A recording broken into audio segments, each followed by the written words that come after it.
جو یورپ کے بڑے بڑے فلاسفر گزرے ہیں نا، ان میں بڑا اختلاف رہا ہے کہ صحیح بات ہم حواس سے صحیح فیصلہ کرتے ہیں یا عقل سے صحیح فیصلہ کرتے ہیں.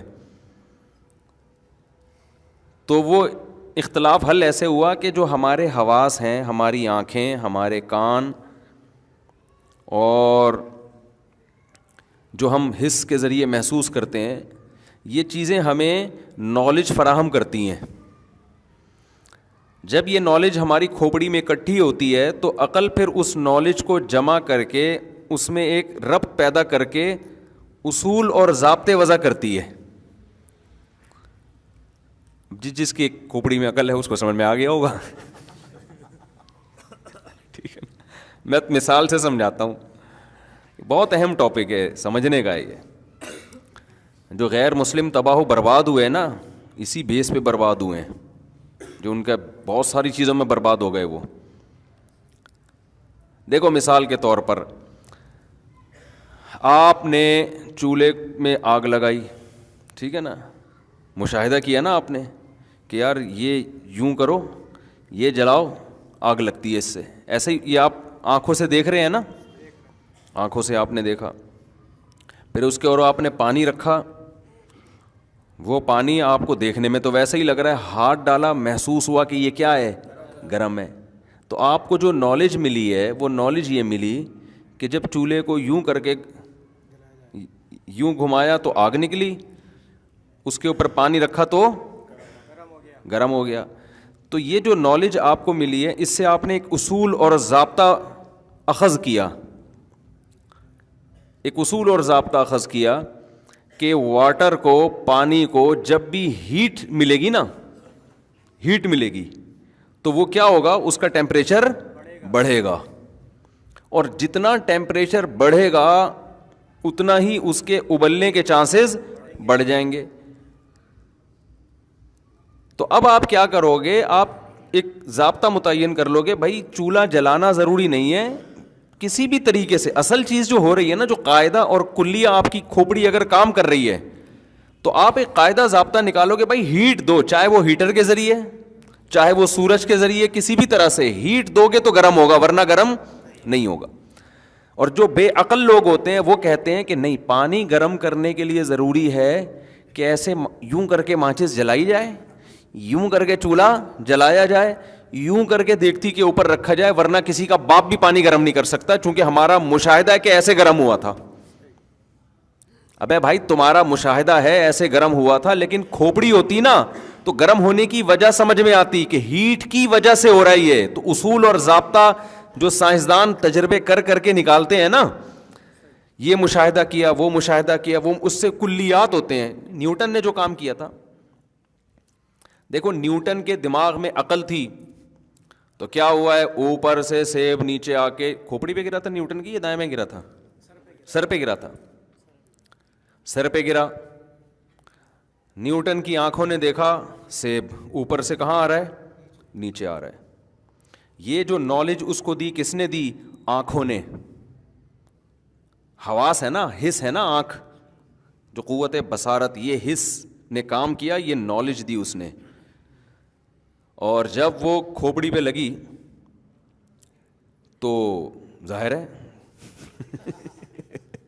جب بھی کسی کے کھوپڑی پہ کوئی چیز پڑتی ہے تو بات کھوپڑی میں، سیب کھوپڑی میں جائے نہ جائے بات کھوپڑی میں آ جاتی ہے. تو نیوٹن نے اس معلومات سے یہ نتیجہ اخذ کیا کہ یار کلیہ نکال لیا، عقل استعمال کی. جنہوں نے عقل استعمال نہیں کی انہوں نے کہا سیب اوپر سے آیا، کھوپڑی پہ لگا، نالج ملی ان کو کہ بھائی سیب اوپر سے آ کے لگتا کہاں ہے، اگر نیچے سر ہو تو سر پہ لگے گا. تو ان کے پاس جو نالج آئی وہ یہ نالج آئی کہ سیب اوپر سے نیچے آ کے کھوپڑی پہ لگتا ہے. بس کوئی ضابطہ اور کلیہ نہیں نکالا انہوں نے.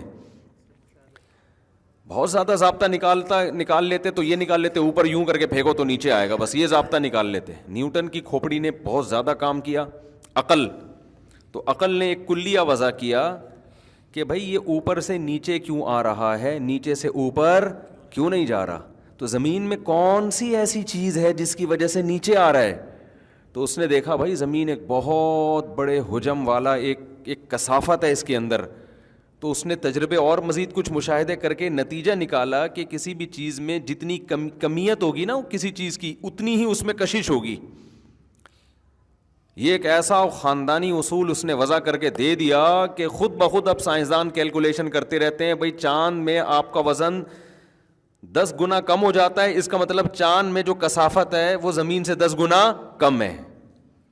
تو اس سے کیا پتہ چلتا ہے بھائی، مشاہدات جو ہیں وہ معلومات اکٹھی کرتے ہیں، اور عقل ان معلومات میں ربط پیدا کر کے اصول اور ضابطے بولو متعین کر دیتی ہے۔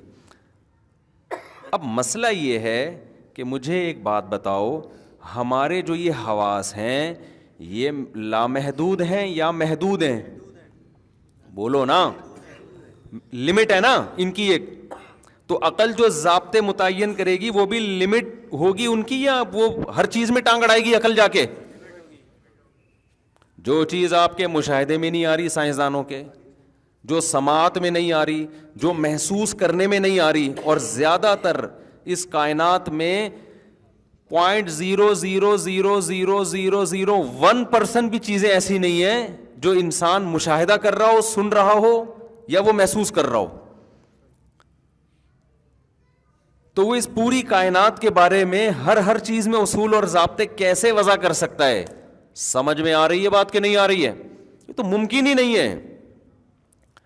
اور اب سائنس نے یہ اعتراف بھی کر لیا ہے، جب مادے کو توڑا نا انہوں نے، ایٹم کو توڑا ہے، پہلے تو یہ دعویٰ کیا گیا تھا نیوٹن کے دور میں کہ اس کائنات کی حقیقت تک ہم پہنچ سکتے ہیں تجربہ اور مشاہدات کی بیس پہ۔ سمجھ میں آ رہی ہے بات؟ آئنسٹائن نے جو آ کے تھیوری پیش کی نا، اس نے کہا اس کائنات کو کسی کا باپ بھی نہیں سمجھ سکتا۔ اس نے یہ الفاظ نہیں تھے، کوئی سائنس کا طالب علم کیا اس نے کہاں لکھا ہے باپ کا لفظ دکھاؤ، یہ ہمارا اپنا کراچی کا اسٹائل ہے بھائی، ہم اسی طرح بات سمجھاتے ہیں۔ ہم اگر سائنسدان بھی ہوتے تو ہم کہتے، نیوٹن نے تو کہا تھا نا جو چیز متحرک ہے ہمیشہ متحرک رہے گی جب تک روکنے والا نہ ہو۔ ہم سائنسدان ہوتے ہیں کسی کا باپ بھی اس کو نہیں روک سکتا۔ ہمارے اپنے اسٹائل ہے بھائی سائنسی تھیوری پیش کرنے کے، اور جو رکی ہوئی ہے کسی کا باپ بھی۔ اور پھر مثال اس نے تو نیوٹن نے کوئی چیزوں کی مثال دی ہوتی، ہم لوگ کراچی کے لڑکوں کی مثال دیتے، دیکھو یہ پوستی 12 بجے تک سو رہا ہے، کسی کا باپ اس کو اٹھا سکتا ہے؟ تو یہ پڑا رہے گا قیامت تک، جب تک اس کا ابا اس کو دھکا دے کے گھر سے باہر اسکول کے لیے یا کاروبار کے لیے یا ملازمت کے لیے نکالے گا نہیں۔ تو ہمارا مقصد سائنسی نظریہ سمجھانا ہے، ہم جو جس طرح بھی مقصد بات سمجھ میں آنا چاہیے۔ تو اس نے جو آئنسٹائن نے جو پیش کیا نا وہ کیا تھا کہ بھائی وہ جب یہ سائنسدانوں نے توڑا ہے نا چیزوں کو، پہلے یہ تھا کہ بھئی ایک ایٹم ہے تو پھر ایٹم سمجھ میں آ جائے گا، تو اوپر کی چیزیں پھر یہ جڑی ہیں، تو جب ایٹم کو جا کے توڑا ہے تو وہ اور عجیب فلم نکلی، اس میں نیوکلیس، پروٹون، الیکٹران وہ حرکت کر رہے ہیں، روشنی کی اسپیڈ سے حرکت کر رہے ہیں۔ تو وہ ایک ایک ذرے میں اتنی پیچیدگیاں ہیں، اور یہ نظریہ اضافت جو پیش کیا نا کہ ہم جب بھی کسی چیز کو کائنات میں ہم پہچانتے ہیں نا تو کسی دوسری چیز کی نسبت سے پہچانتے ہیں ہم، یہ بڑی خاندانی بات ہے۔ دیکھو ہم نے اگر کبھی روشنی نہ دیکھی ہوتی، اندھیرا ہی اندھیرا ہوتا، کبھی ہمیں روشنی سمجھ میں آتی کہ روشنی کسے کہتے ہیں؟ روشنی ہمیں سمجھ میں آ رہی ہے اندھیرے کی وجہ سے، اندھیرا ہمیں سمجھ میں آ رہا ہے روشنی کی وجہ سے۔ ہمیں جو گرمی کا احساس ہوتا ہے اس لیے کہ ہم نے سردی دیکھی ہوئی ہے، سردی کا جو احساس ہوتا ہے کس کی وجہ سے؟ اب سردی کو ڈیفائن کرنے کے لیے، ایکسپلین کرنے کے لیے گرمی کا تصور ضروری، اور گرمی کو ایکسپلین کرنے کے لیے سردی کا۔ کسی کو آپ گرمی سمجھانا چاہتے ہو سردی دکھاؤ، اس کو سردی سمجھانا چاہتے ہو گرمی دکھاؤ، تو کیا ایکسپلین کون کرے گا اس کو بیٹھ کے؟ صرف الگ سے گرمی کو کون ایکسپلین کر سکتا ہے؟ ہو ہی نہیں سکتی۔ بالکل ایسے ہے جیسے ایک آدمی سے کسی نے پوچھا تیرا گھر کہاں ہے، اس نے کہا وسیم کے گھر کے سامنے۔ اس نے کہا وسیم کا گھر کہاں ہے؟ اس نے کہا میرے سامنے۔ نے کہا دونوں کا کہاں؟ کہہ رہے آمنے سامنے۔ اب بتاؤ کسی کا باپ بھی اس لوکیشن پہ پہنچ سکتا ہے؟ بالکل یہی، یہ تو میں نے سادہ الفاظ میں سمجھایا ہے، یعنی اس نے یہ دعویٰ کیا کہ یہاں امور اضافیہ کہتے ہیں ان چیزوں کو کہ ایک چیز کو سمجھنا دوسری چیز کے سمجھنے پر موقوف ہو، جب تک وہ سمجھ میں نہیں آئے گا یہ نہیں آئے گا، اور یہ نہیں آئے گا وہ نہیں آئے گا۔ تو پوری کائنات جو ہے نا اسی اصول پہ چل رہی ہے، اسی اصول پہ چل رہی ہے پوری کائنات۔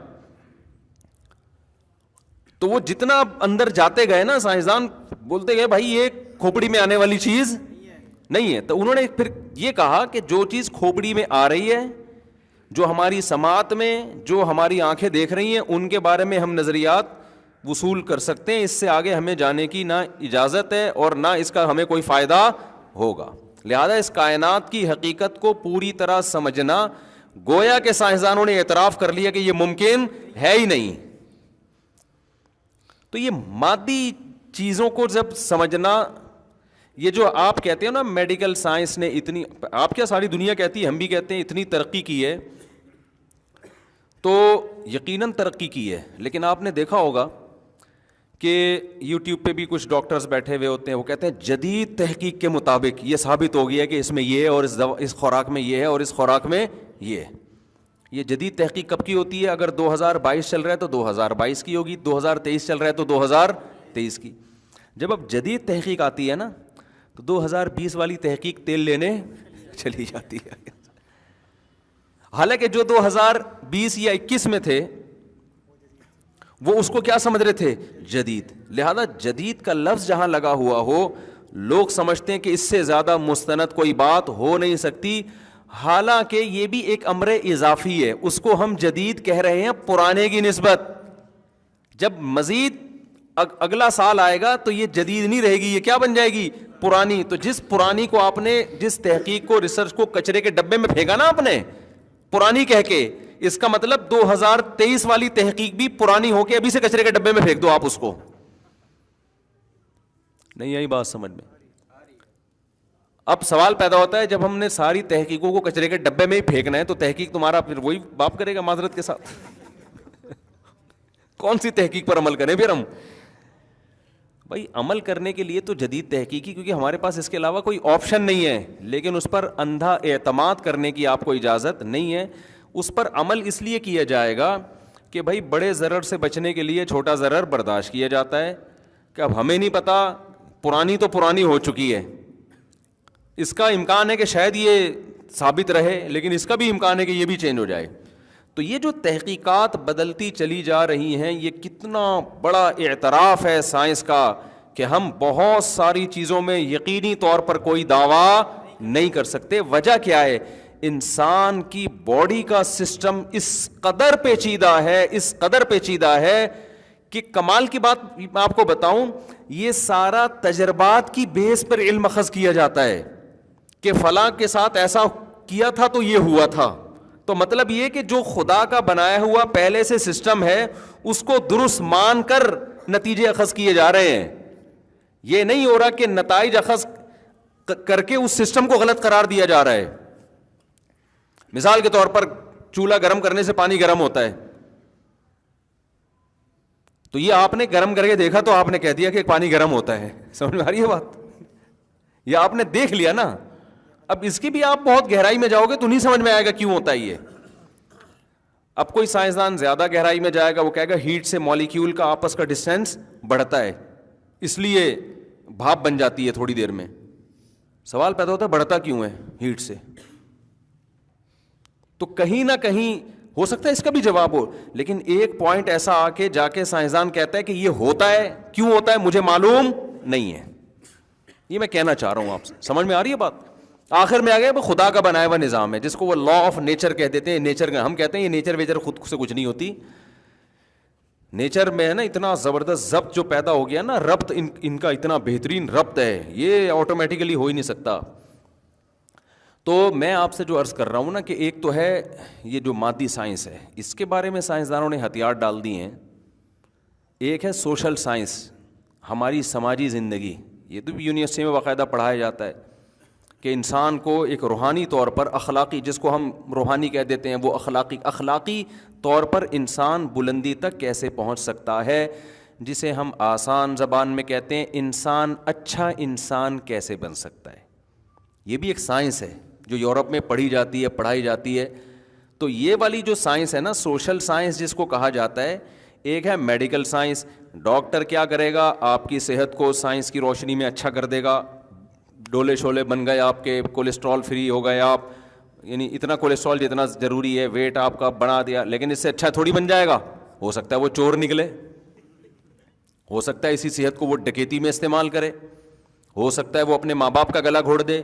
تو اچھا بنانے کے لیے یورپ نے جب مذہب کو نکالا نا اپنی یونیورسٹیوں سے, عیسائیت سے بغاوت کی انہوں نے, تو اچھا بنانے کے لیے انہوں نے کیا طریقہ اختیار کیا کہ انسان کو اچھا بچہ بنانے کے لیے بھی ایک عقل کی روشنی میں اور حواس کی روشنی میں ایک علم وضع کیا جس کو سوشل سائنس کہا جاتا ہے, کہ بھائی اس کے بنا بھی کیا مشاہدے پر ہے.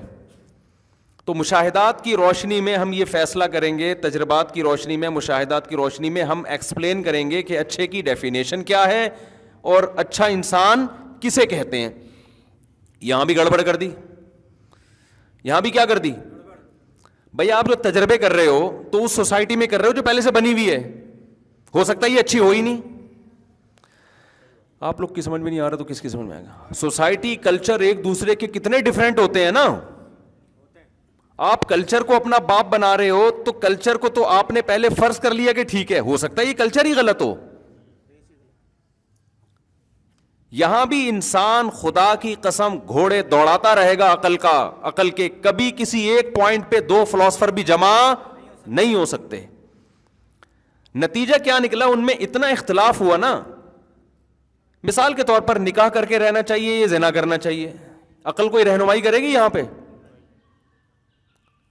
کچھ لوگ کہیں گے نہیں جی جوڑوں کی شکل میں رہنا چاہیے, نکاح ہو, اس سے تمیز ابا اماں چچا ماموں وجود میں آتے ہیں. دوسرے کہتے ہیں نہیں آتے تو کیا ہو جائے گا, صحیح ہے نا, اگر زنا کر لیں تو کیا, یہ تو مذہبی لوگوں نے کہا ہے زنا بری چیز ہے تو ہم رہ لیتے ہیں, ہم کیا ضرورت ہے. تو ان کے ہاں پھر اچھے کا ہوتے ہوتے نا اچھے کی فہرست سے بہت ساری چیزیں نکلتی چلی گئیں. مذہب نے تو بہت ساری چیزیں ڈالی تھی نا, جو اپنے ماں باپ کے ساتھ اف کرتا ہے ان کی خدمت نہیں کرتا.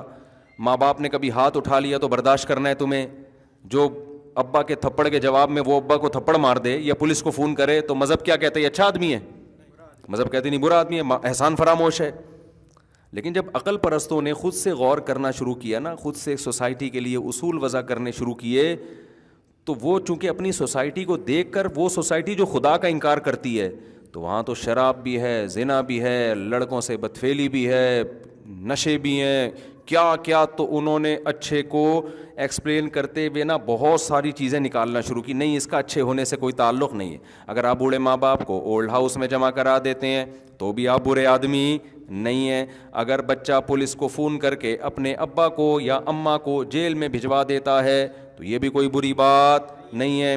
اگر آپ شادی نہیں کرتے, ویسے ہی کسی سے نائٹ کلب میں جا کے ریلیشن کر لیتے ہیں, کوئی بری بات نہیں ہے. اگر آپ وراثت بچوں کو نہیں دیتے, کسی اور کو دے دیتے ہیں, اولاد کو محروم کر دیتے ہیں, کوئی بری بات, کیونکہ عقل تو فیصلہ ہی نہیں کر پا رہی ہے نا یہاں پہ. یہاں تک کہ محرم رشتوں سے اپنی جو فزیکل ریلیشن ہے, اب یہ بحثیں بھی شروع ہو گئیں کہ اگر کوئی معاذ اللہ نقل کفر بہن سے نکاح کر لیتا ہے تو یہ کیا ہے. تو ایسے لوگ بھی اب پیدا ان ملکوں میں ہونا شروع ہو گئے ہیں کہ اس میں خرابی کیا ہے. روس میں جب انقلاب آیا ہے نا الحاد کا, تو وہاں یہ بڑی بحثیں ہوئی ہیں کہ بھائی سگی بہن, مجھے تو بولتے ہوئے برا لگ رہا ہے لیکن اب ایک چیز کو ایکسپلین کرنا ہے کہ سگی بہن سے بھی نکاح ہو سکتا ہے, کوئی حرج نہیں اس میں, یہ تو انسانوں کی بنائی ہوئی روایات ہیں. تو ایسا ہوتے ہوتے اچھے کی ڈیفینیشن میں پھر پتہ ہے کیا رہ گیا ان کے یہاں, ریاست کے ساتھ مخلص ہو, بس اسٹیٹ کے ساتھ کیا ہو, ٹیکس ٹائم پہ ادا کرتا ہو, جھوٹ نہ بولتا ہو, جس کو ہم کہتے ہیں فرض شناسی. کیا کہتے ہیں ہم؟ جو ذمہ داریاں اسٹیٹ نے اس کے اوپر ڈالی ہیں وہ ذمہ داریاں پوری کرتا ہو, ٹیکس دے دیتا ہو. جب ٹریفک کے قوانین گورنمنٹ نے بنائے تو ان قوانین کی پابندی کرتا ہو. یعنی خلاصہ یہ نکلا کہ ریاست کو بھائی کوئی خطرہ نہیں ہونا ہے, تمیز سے چلنے دو آرام سے, باقی جو مرضی کرنا ہے کرو. تو اب بتاؤ یہ عقل صحیح گائیڈ کر رہی ہے بیڑا غرق کر رہی ہے؟ بولو نا, بیڑا غرق کر دیا. کہ اچھا میں اتنے سارے اعمال جو اچھے تھے ان کو نکال کے آخر میں کیا بچا, پر اسٹیٹ کے ساتھ آپ کیا ہو. تبھی یورپ میں جو سچ بولا جاتا ہے, جھوٹ کے قوانین کی پابندی ہے, ایک دوسرے کی عزت ہے, اس کی وجہ یہی ہے کہ ان کے ہاں اخلاقی معیار 4-5 چیزیں بچی ہیں. تو پوری زندگی وہ 4-6 چیزوں پہ ہی زور لگاتے ہیں. تو اس میں بھی ترقی نہیں کریں گے تو پھر کس میں ترقی کریں گے؟ نہیں یاری بات سمجھ میں. ان 4-5 چیزوں میں بہت آگے نکل گئے. وہ 200 سال سے اسی پر محنت ہو رہی ہے, سچ بولو, جھوٹ مت بولو, کچرا ادھر نہ پھینکو, ڈبے میں پھینکو, یہ تمہارے باپ کا روڈ نہیں ہے, ادھر پھینک رہے ہو, ادھر پھینکو جا کے. تو 150-200 سال نا جب مذہب کو نکالا تو اسی کو ریپیٹ, تو 4-6 چیزوں میں بہت اچھے ہو گئے وہ. ہمارے یہاں تو بھائی ایک اچھے بننے کے لیے بہت لمبی ڈیٹیل ہے, بہت سارے حقوق ہیں, بہت سارے. بچپن سے بچے کو سکھایا جاتا ہے ابا اگر طبیعت سے پیل بھی دینا تو مار کھا کے رونا ہے. جیسے ہمیں تو ابا جب پیٹتے تھے تو ہم تھوڑا سا دیوار کی طرف منہ کر کے آدھا گھنٹہ روتے رہتے تھے ہچکیوں سے, کیونکہ ہم اگر ابا کو جواب دے دیتے ابا آپ نے مجھے کیوں ہاتھ اٹھایا, تو ہماری تو خاندان میں کوئی عزت 2 ٹکے کی نہیں رہتی. ہمیں پتا یار سوسائٹی میں ہم پر ایک دھبا لگ جائے گا, انتہائی بدتمیز بچہ ہے تو پٹے. اور اماں ہماری چمٹا دکھا رہی ہیں گرم گرم, کریلے پکے ہوئے کھا, ہمیں دل نہیں چاہ رہا کریلے کھانے کا. گورا تو کہے گا جو دل نہیں چاہ رہا بچے کو وہ کھلانا ظلم ہے, مساوات ہے نا. اسلام کیا کہتا ہے, بھائی ٹھیک ہے بار بار تو ایسی چیز نہ کھلاؤ ورنہ بچہ ہی تو مر جائے گا, لیکن کبھی کریلے بھی کھلاؤ یار. روزانہ یہ نہیں ہوتا کہ روزانہ بھنڈی پکے گی یا روزانہ گوشت پکے گا. بچہ ماں باپ کی مرضی جو ہوگی وہ کھائے گا, کوئی زہر تھوڑی کھلا رہے ہیں. آج تیرا باپ بھی یہی کھائے گا, کریلے کھا تو. اب اماں ہمیں چمٹا دکھا رہی ہیں, کھا بھائی, ہم یوں کر کے کھا رہے ہیں اور اس سے بھی ہو رہے ہیں. شکایت کسی سے کریں گے تو دوبارہ پٹیں گے. اب جا کے ہم شکایت کریں ابا سے کہ اماں نے, ابا ایک تھپڑ اور لگایا, بھائی تیری تو اپنی ماں کی نہیں مان رہا. زیادہ سے زیادہ ابا سفارش کر دیں گے بھائی وہ پکا لو جو یہ بچہ چاہ رہا ہے پکا لو. تو بچے کو تو تربیت کرنی پڑتی ہے نا. آپ اس کو شروع سے مرغوں کی عادت ڈال دو وہ تو دال کبھی کھا ہی نہیں سکے گا.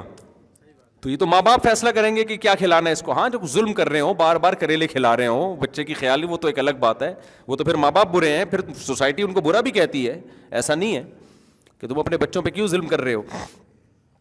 تو کتنی لمبی فہرست ہے نا ہمارے یہاں. پھر صبح اٹھ کے نماز پڑھنی ہے, نماز نہیں پڑھیں گے. مجھے یاد ہے ہم جب چھوٹے تھے 9-10 سال کے, ہمارے ابا اٹھاتے تھے فجر میں ہمیں. اس وقت تو ہمیں عقل نہیں تھی. وہ سردیوں میں آدمی اٹھ رہا ہے, سردی کی نیند کتنی زبردست ہوتی ہے, اٹھ کے جا رہے ہیں نماز پڑھنے, آدھے راستے سے ٹن مارا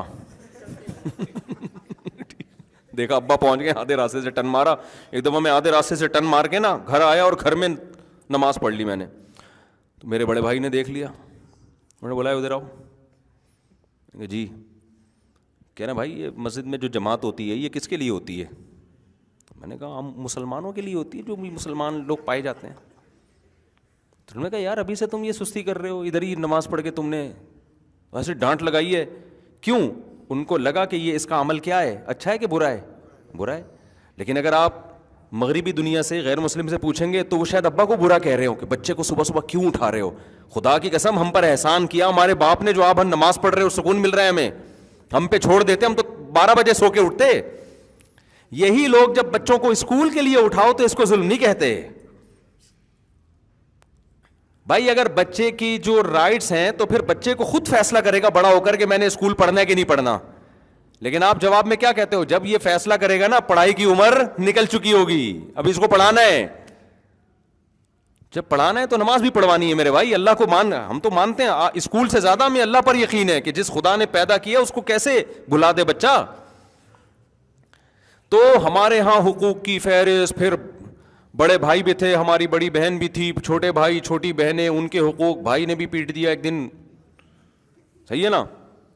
تو ایک دفعہ پٹے سال میں, وہ کوئی مسئلہ نہیں ہے, چلو بھائی بڑا بھائی ہے تو ہم کیا دکھڑا سنائیں کسی کو. پٹ گئے بھائی, پٹ گئے تو ٹھیک ہے نا.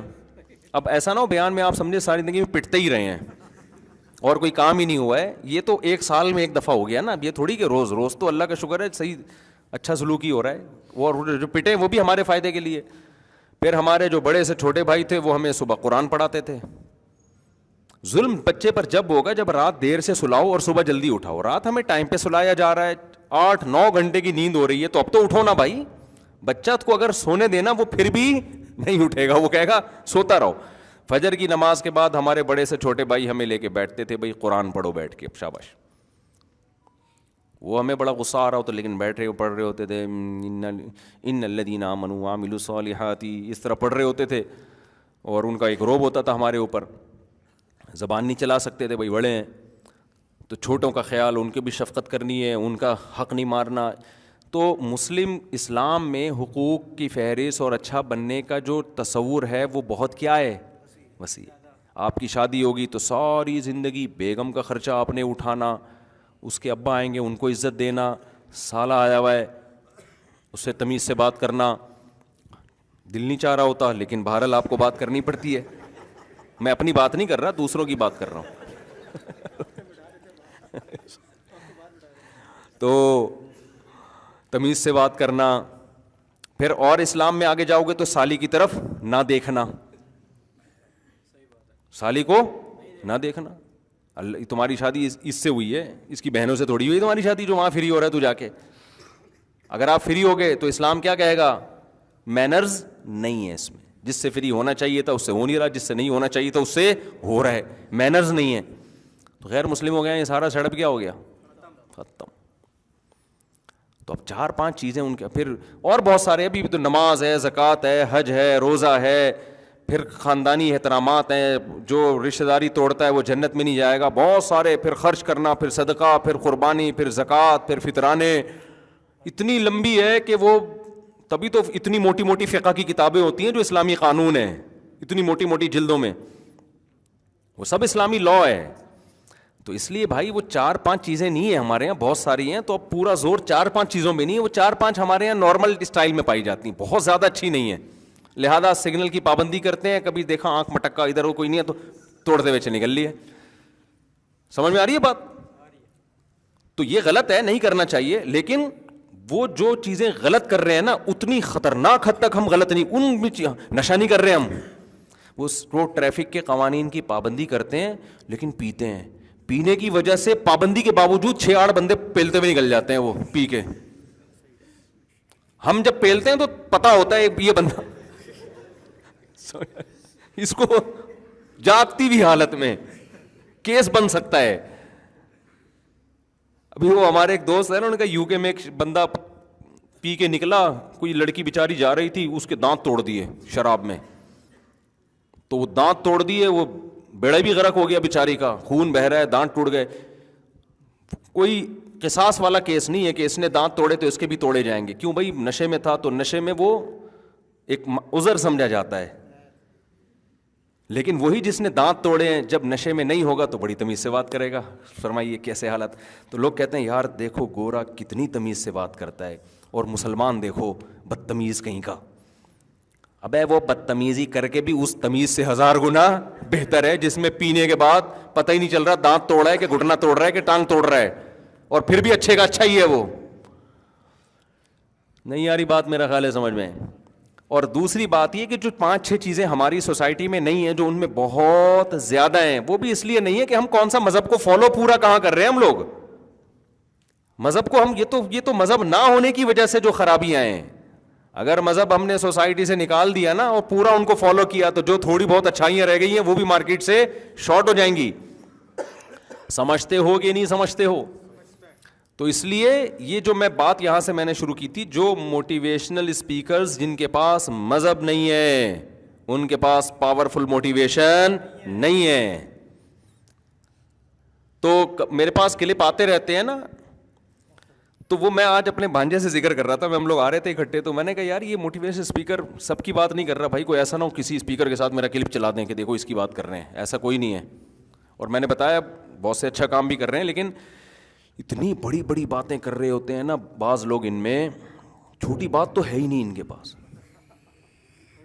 چھوٹی موٹی تو بات، جب بھی ایک کلپ شروع ہوگا نا ایک بات کان کھول کے سن لیں آپ لوگ. ایک دم آدمی کہتا ہے یار اب پتہ نہیں کیا چیز مارکیٹ میں آنے والی ہے. ایک بات ایک دم نا ایسا لگتا ہے جب بس اب تو ختم بھائی. اچھا یہ یوٹیوب اور فیس بک نے نا پوری دنیا کو ایک ہی صفحے پہ اکٹھا کر دیا ہے. اس کا بڑا فائدہ ہوتا ہے. اچھا میں ایسے کبھی کبھار اسپیکر کو سنتا ہوں، ایک بات نیچے پھر میں کرتا ہوں تو میرا کلپ کوئی آیا ہوا ہوتا ہے. اچھا اس طرح اس میں ایسا نہیں لگ رہا ہوتا کہ ایک بات کان کھول کے. مجھے اس میں ایسے لگ رہا ہوتا ہے نارمل وے میں نا، بس اتنا نہیں ہے بھائی صحیح ہے نا، ہلکا پھلکا ہی ہے. کوئی بہت اچھے بننے کی ضرورت بھی نہیں ہے، بہت زیادہ کامیاب ہونے کی کوشش کرو، پیسہ کمانے کی. غربت میں مر گئے تو کوئی ٹینشن کی بات نہیں ہے.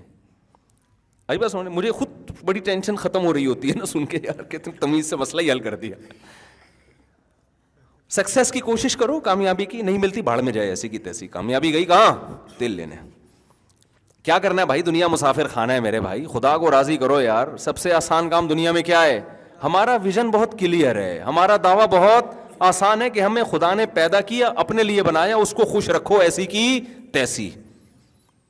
سمجھ میں آ رہی ہے بات؟ کتنا آسان ہو گیا نا. جو کرنا ہے بھائی اس کو خوش کرنے کے لیے کرو, اور یہ یقین رکھو آپ جو کرو گے ہوگا وہ نہیں ہوگا کیا جو اللہ چاہے گا. آپ اس کو راضی رکھنے کی کوشش کرو, اس کے لحاظ سے اپنا ہدف بھی بناؤ, ویژن بھی بناؤ, محنت بھی کرو. محنت میں کوتاہی ہو جائے توبہ استغفار کرو. 100 بار بھی اگر کسی سے کوئی غلطی ہوتی ہے تو 100 بار بھی توبہ کرتا ہے, اللہ ایک بار بھی اسے مایوس نہیں کرتا. اچھا بننے کی کوشش میں لگے رہو. اگر اللہ خوش ہے, اور یہ یقین نہیں کرو کہ اللہ مجھ سے خوش ہے, ڈرتے رہو کہ ہو سکتا ہے مجھ سے ناراض ہو, لیکن امید بھی رکھو کہ ہو سکتا ہے مجھ سے خوش ہو. تو حدیث میں آتا ہے جس کی یہ کنڈیشن ہوگی نا اس کی بخشش لازمی ہوگی. اللہ کا یہ وعدہ ہے. کوشش میں لگا رہے, مایوس نہ ہو.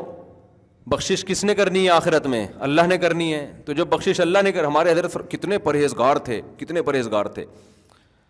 حضرت فرماتے تھے کہ میں جب اپنے اعمال کو دیکھتا ہوں تو مجھے مایوسی ہونے لگتی ہے, لیکن پھر جب میں یہ سوچتا ہوں نا کہ بخشش اللہ کے ہاتھ میں ہے اور اللہ کی رحمت سے ہی ہوگی, تو اتنی خوشی ہوتی ہے کہ بھائی ہمارے لیے تو اللہ نے کتنا آسان راستہ کہ معاملہ اپنے ہاتھ میں رکھا ہے. ہم نالائقوں میں نہیں چھوڑا اللہ نے کہ تم جب تک تمہاری زندگی ہے یہ اصولوں پہ نہیں ہوگی وقت بخشوں گا ہی نہیں میں تمہیں. صحیح ہے نا؟ ہمیں کہا ہے انسان کے بچے بننے کی کوشش کرو بس. تم لڑکھڑاتے یعنی پھسلتے پھسلتے بھی چلو گے, آؤ گے تو بخشنا کس نے ہے؟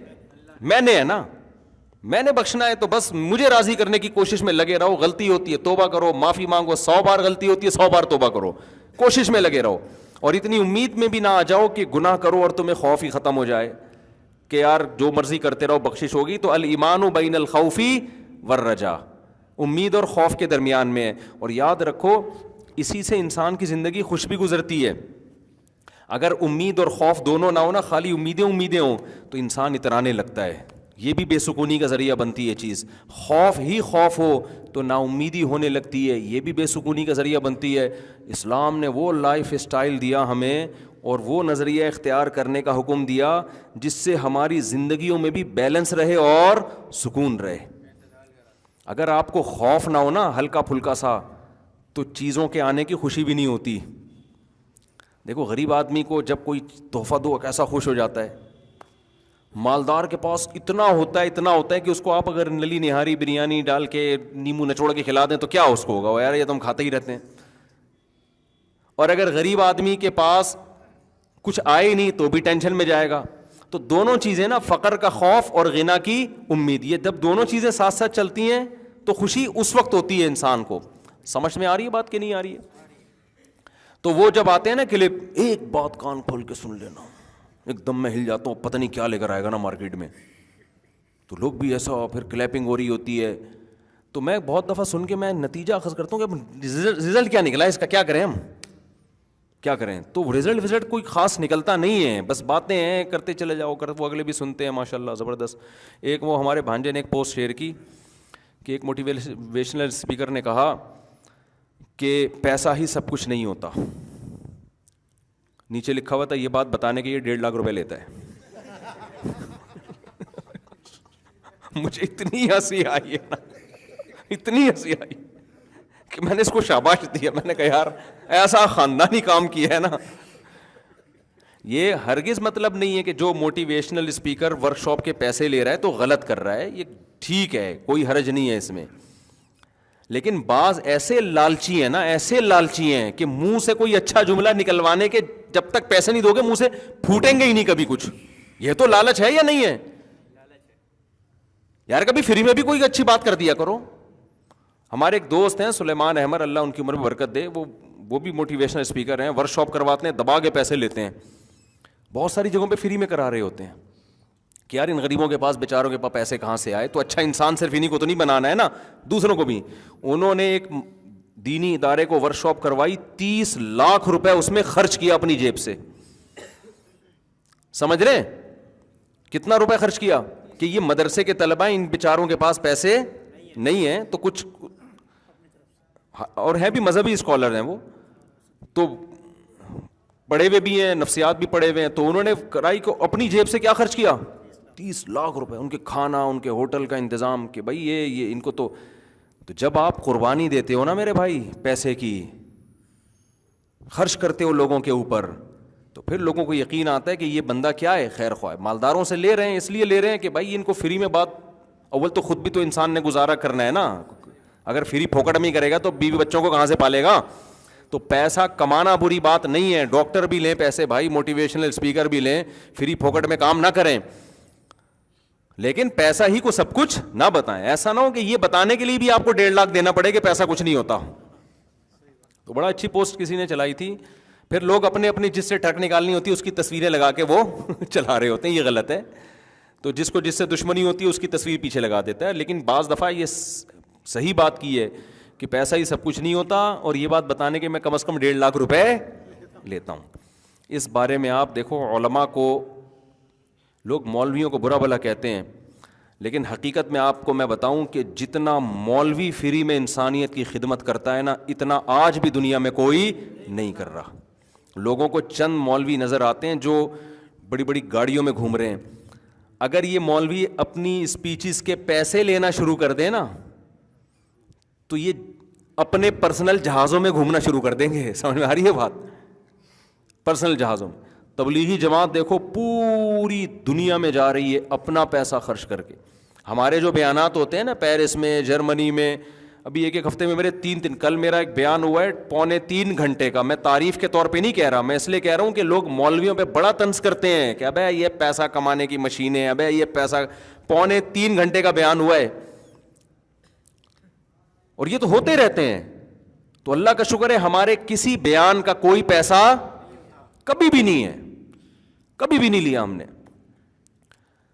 بعض لوگ کہتے ہیں اصل میں عزت ہو رہی ہے نا اس لیے پیسہ نہیں مل رہا, تو لوگ سن تو رہے ہیں بات کو. تو یہ جو بیانات کا شوق ہے نا, یہ کوئی بھی چیز جب انسان کو شوق ہوتا ہے نا وہ چند دفعہ میں ہوتا ہے, اس کے بعد وہ شوق کیا ہو جاتا ہے, ختم. جب شہرت مل جاتی ہے, تھوڑی بہت عزت مل جاتی ہے, تو آدمی کہتا ہے ہو گیا نا اب کیا کریں. تو میں اپنی بات نہیں, ہم سے جو بڑے علماء ہیں وہ تو اور محنت کر رہے ہیں. تو یہ آپ کو صرف مولانا, اور یہ زیادہ تر انڈیا پاکستان میں تو بہت ہی زیادہ ہے, ان کی قربانیاں بہت زیادہ ہیں. یہاں قاریوں کو دیکھ لو, 8-8 10-10 گھنٹے جو مدرسوں میں جن تنخواہوں میں پڑھا رہے ہیں نا, وہ تنخواہ آپ کسی مزدور کو دے کے دکھا دو کہ تو یہاں بیٹھ جا, اس تنخواہ پہ مزدور نہیں کام کرے گا, اور قاری بیچارہ مدرسے میں محنت کر رہا ہوتا ہے. امام لوگوں کو لوگ کہتے ہیں تنخواہ لے کے پڑھاتے ہیں, وہ تنخواہ تو اپنے بچے کو دے اور بٹھا ذرا تو تنخواہ اماموں کو مل رہی ہیں. آپ کہتے ہو 5 نمازیں تو پڑھانی ہے, 5 نمازیں تو پڑھانی ہے, لیکن فجر سے لے کے عشاء تک وہ کیا ہوتا ہے, باؤنڈ ہوتا ہے. تو یہ مولویوں کا ایک ایسا پازیٹیو چہرہ ہے, لیکن افسوس اس وقت ہوتا ہے وہاں بھی جب نیچے لوگوں نے کمنٹس کیے ہوتے ہیں ابے یہ مولوی نوٹ چھاپ رہے ہیں, ابے یہ مولوی یہ کر رہے ہیں, ابے یہ مولوی یہ کر رہے ہیں. آپ ذرا اس کو کمپیئر کرو نا. میں کراچی یونیورسٹی میں کہیں اپوائنٹمنٹ کی بات چل رہی تھی, تو مجھے بھی کئی سال پرانی بات ہے, مجھے بھی بلایا انہوں نے. تو ایسے انٹرویو چل رہا تھا, انہوں نے کہا جب آپ کا یہاں سیٹ اپ ہو جائے گا تو پھر لیکچر کے 1 گھنٹے کے اتنے پیسے ملیں گے. میں حیران ہو گیا, ابے 1 گھنٹے کے اتنے پیسے ملیں گے یار بڑی. تو میں نے کہا اتنے ملتے ہیں یہاں لوگوں کو؟ انہوں نے کہا بھائی 1 گھنٹے کے لیکچر کے اتنے پیسے ہیں. میں نے کہا بڑے مزے ہیں یار, ہم تو 2-2 3-4 گھنٹوں کے لیکچر دے رہے ہیں فری میں. تو یہ کیا ہے بھائی حساب کتاب؟ تو لیکن ہمیں شروع سے یہ بتایا گیا مدرسے میں, بھائی دین کی خدمت آپ نے کرنی ہے, کس کے لیے؟ اللہ کے لیے. رزق کون دے گا؟ تو اللہ دے ہی آ رہا ہے, الحمدللہ دے ہی آ رہا ہے. پھر رزق کے اسباب اور وسائل بڑھتے چلے جاتے ہیں. تو یہ بہت بڑا, ہاں میں مانتا ہوں کچھ مولوی غلط ہیں, کچھ غلط ہیں, تو کچھ تو ہر فیلڈ میں غلط ہوتے ہیں بھائی. کچھ ایسے ہیں ان کے خلاف میں ہمیشہ بولتا ہوں. مسجد بنا لی, دبا کے چندہ اکٹھا کرنا شروع کیا مسجد کے نام پہ, اس کا کوئی حساب نہیں ہے کہاں جا رہا ہے, لاکھوں لاکھوں روپے کھا رہے ہیں. وہ اصل میں مولوی ہوتے ہی نہیں ہیں, وہ چور ظالم قسم کے اچکے قسم کے لوگ ہوتے ہیں. گیٹ اپ کیا بنا لیتے ہیں وہ؟ مولوی والا. پاکستان میں کسی کے ساتھ بھی مولانا لگا دو, کسی کے ساتھ بھی مفتی لگا دو. ایک صاحب کہنے لگے وہ فلاں مفتی صاحب نے یہ حرکت کی ہے, دیکھو مفتی ایسے ہوتے ہیں. میں نے کہا آپ کو یہ کس نے کہا کہ وہ بندہ مفتی ہے بھی کہ نہیں ہے؟ تو انہوں نے کہا آپ بھی تو ان کو مفتی کہہ رہے تھے. میں نے کہا وہ پبلک کہہ رہی ہے تو ہمارے منہ پہ بھی اب نام ہی کا حصہ بن گیا مفتی فلاں صاحب. تو پاکستان میں کسی کے ساتھ بھی مفتی کا لفظ تھوپ دو, کسی کے ساتھ بھی اسکالر کا لفظ تھوپ دو, کسی کو بھی ڈاکٹر کہہ دو, سب مارکیٹ میں ہول سیل کے حساب سے چل رہا ہے. تو کچھ ہوتے ہی نہیں. اور پھر بھی اگر کچھ ہوتے بھی ہیں تو 100% تھوڑی دنیا میں کوئی. اسی طرح بعض مدرسے کے, سب کی بات نہیں کر رہا بھائی کہیں بدگمان نہ ہو, بعض مدرسے کے محتمم کیا کرتے ہیں, بندہ اٹھتا ہے وہ کہتا ہے یار نوٹ چھاپنا ہے میں نے, تو کیسے چھاپوں؟ وہ داڑھی رکھتا ہے, گیٹ اپ بناتا ہے قاریوں والا, مولانا والا, اور چند عربی حدیثیں یاد کر لیتا ہے. یہ ہو سکتا ہے مدرسے میں پڑھ لیتا ہو, کیا جا رہا ہے اس میں. اس کے بعد کہتا ہے نوٹ چھاپنے کا طریقہ یہ ہے کہ یتیم خانہ کھولو, 4-6 یتیم بچے لا کے رکھ لو اس میں, اور ان کے نام پہ ہماری قوم تو دیکھتی نہیں ہے کون صحیح ہے کون غلط ہے, دبا کے نوٹ دینا شروع کر دیتی ہے. پھر وہ مدرسے کے محتمم صاحب کے پاس اس چندے کے پیسوں سے لینڈ کروزر آتی ہے, پھر وہ ان کے گاؤں میں پراپرٹی بننا شروع ہو جاتی ہے, اور یتیم بچے بھی کچھ کھا رہے ہوتے ہیں. لوگ دیکھتے ہیں کتنے نیک مدرسے کے محتمم ہیں, ماشاءاللہ بچوں کا کتنا خیال. او بھائی جتنا کھلا رہا ہے نا اس سے زیادہ یہ کمبخت کھا رہا ہے. تو ایسا ہوتا ہے میں مانتا ہوں, لیکن سب ایسے میجورٹی الحمدللہ علماء میں آج بھی کم پیسوں میں انسانیت کی خدمت بہت زیادہ. ہم جو فتوے لکھتے ہیں ایک ایک فتوے میں ٹھیک ٹھاک تحقیق کرنی پڑتی ہے. 1 روپیہ بتاؤ کسی سے ایک فتوے کا آج تک ہم نے لیا؟ یا ہمارا جو دفتر ہے نا ادھر بہت سارے مسائل آتے ہیں, لوگوں کی ڈاک آتی ہے, اس میں بڑی بڑی تحقیقات کرنی پڑتی ہیں, ریفرنسز ڈھونڈنے پڑتے ہیں, اس کے بعد جواب لکھتے ہیں, لمبے لمبے جواب ہوتے ہیں, ان کو کمپوز کیا جاتا ہے, پھر جواب دیا جاتا ہے. آپ کسی سرکاری ادارے میں جاؤ یا کہیں اور جاؤ, آپ بولو کہ مجھے یہ ریسرچ کرنی ہے, تحقیق کرنی ہے, اس کا جواب چاہیے, وہ کہے گا تو میرا کیا لگتا ہے بھائی. ہم یہ سارا کام اپنے خرچے پہ کرتے ہیں, اور پھر جو بل آتا ہے دفتر کا وہ بل بھی اپنی جیب سے پے کر رہے ہیں, وہ بھی کوئی چندہ بندہ نہیں ہے. دفتر تو کسی نے بنا کے دے دیا ہمیں, وہ بھی بعض لوگ ہوتے ہیں وہ مخیر, وہ کہتے ہیں ہم صدقہ جاریہ کرنا چاہتے ہیں, کیا کریں. ہم نے کہا ہمارے غریب سا دفتر ہے, چھپڑ وہ اس میں شیٹیں ویٹیں پڑی ہوئی بنا دو, تو اللہ کا شکر ہے بعض لوگوں نے کہا دفتر بنا دیا. وہ بھی ہماری جیب میں تھوڑی گیا ہے, وہ بھی ایک وقف کیا نا, مرنے کے بعد جو مولانا وہاں بیٹھیں گے وہ میرے ذاتی میں تھوڑی لگا ہے, وہ صدقہ جاریہ ہے ان کے لیے. سمجھ میں نہیں آ رہی میرا خیال ہے بات. تو پھر جو فتوے لکھ رہے ہیں کتنا ٹائم لگتا ہے ایک ایک فتوے پر, بعض دفعہ ایک ایک ہفتہ لگ جاتا ہے. سب فری کا کام ہے, کوئی کسی سے پیسہ نہیں لیا جاتا, بلکہ حتی الامکان اس میں بھی میں کوشش کرتا ہوں اپنی کمپیوٹر بھی میں نے جو ہمارے جو میرے جو شاگرد مفتی بیٹھے ہوئے ہیں نا جو کمپوز کر رہے ہوتے ہیں, وہ کمپیوٹر بھی میں نے اپنی جیب سے لے کے دیا ہے کہ بھائی ہمیں بھی تو صدقہ جاریہ کی ضرورت ہے. تو یہ اسٹائل آپ کو مولویوں کے علاوہ کہیں بھی اتنا زیادہ نظر نہیں آئے گا, تھوڑا تھوڑا تو ہوتا ہے. تو اس لیے اور ہمیں فخر ہے کہ یار اللہ ہم اس پہ شکر ادا کر رہے ہیں, کوئی افسوس نہیں ہے کہ یار یہ فری پھوکٹ میں لوگ ہم سے اتنا کام لے رہے ہیں. کیوں؟ ہم نے تو اللہ سے زندگی بھر دعائیں مانگی, اللہ ہم سے دین کا کام لے لے, انسانیت کی خدمت لے لے. ہمیں تو خوشی ہوتی ہے کہ اللہ ہم سے انسانوں کی خدمت کا کام لے رہے ہیں.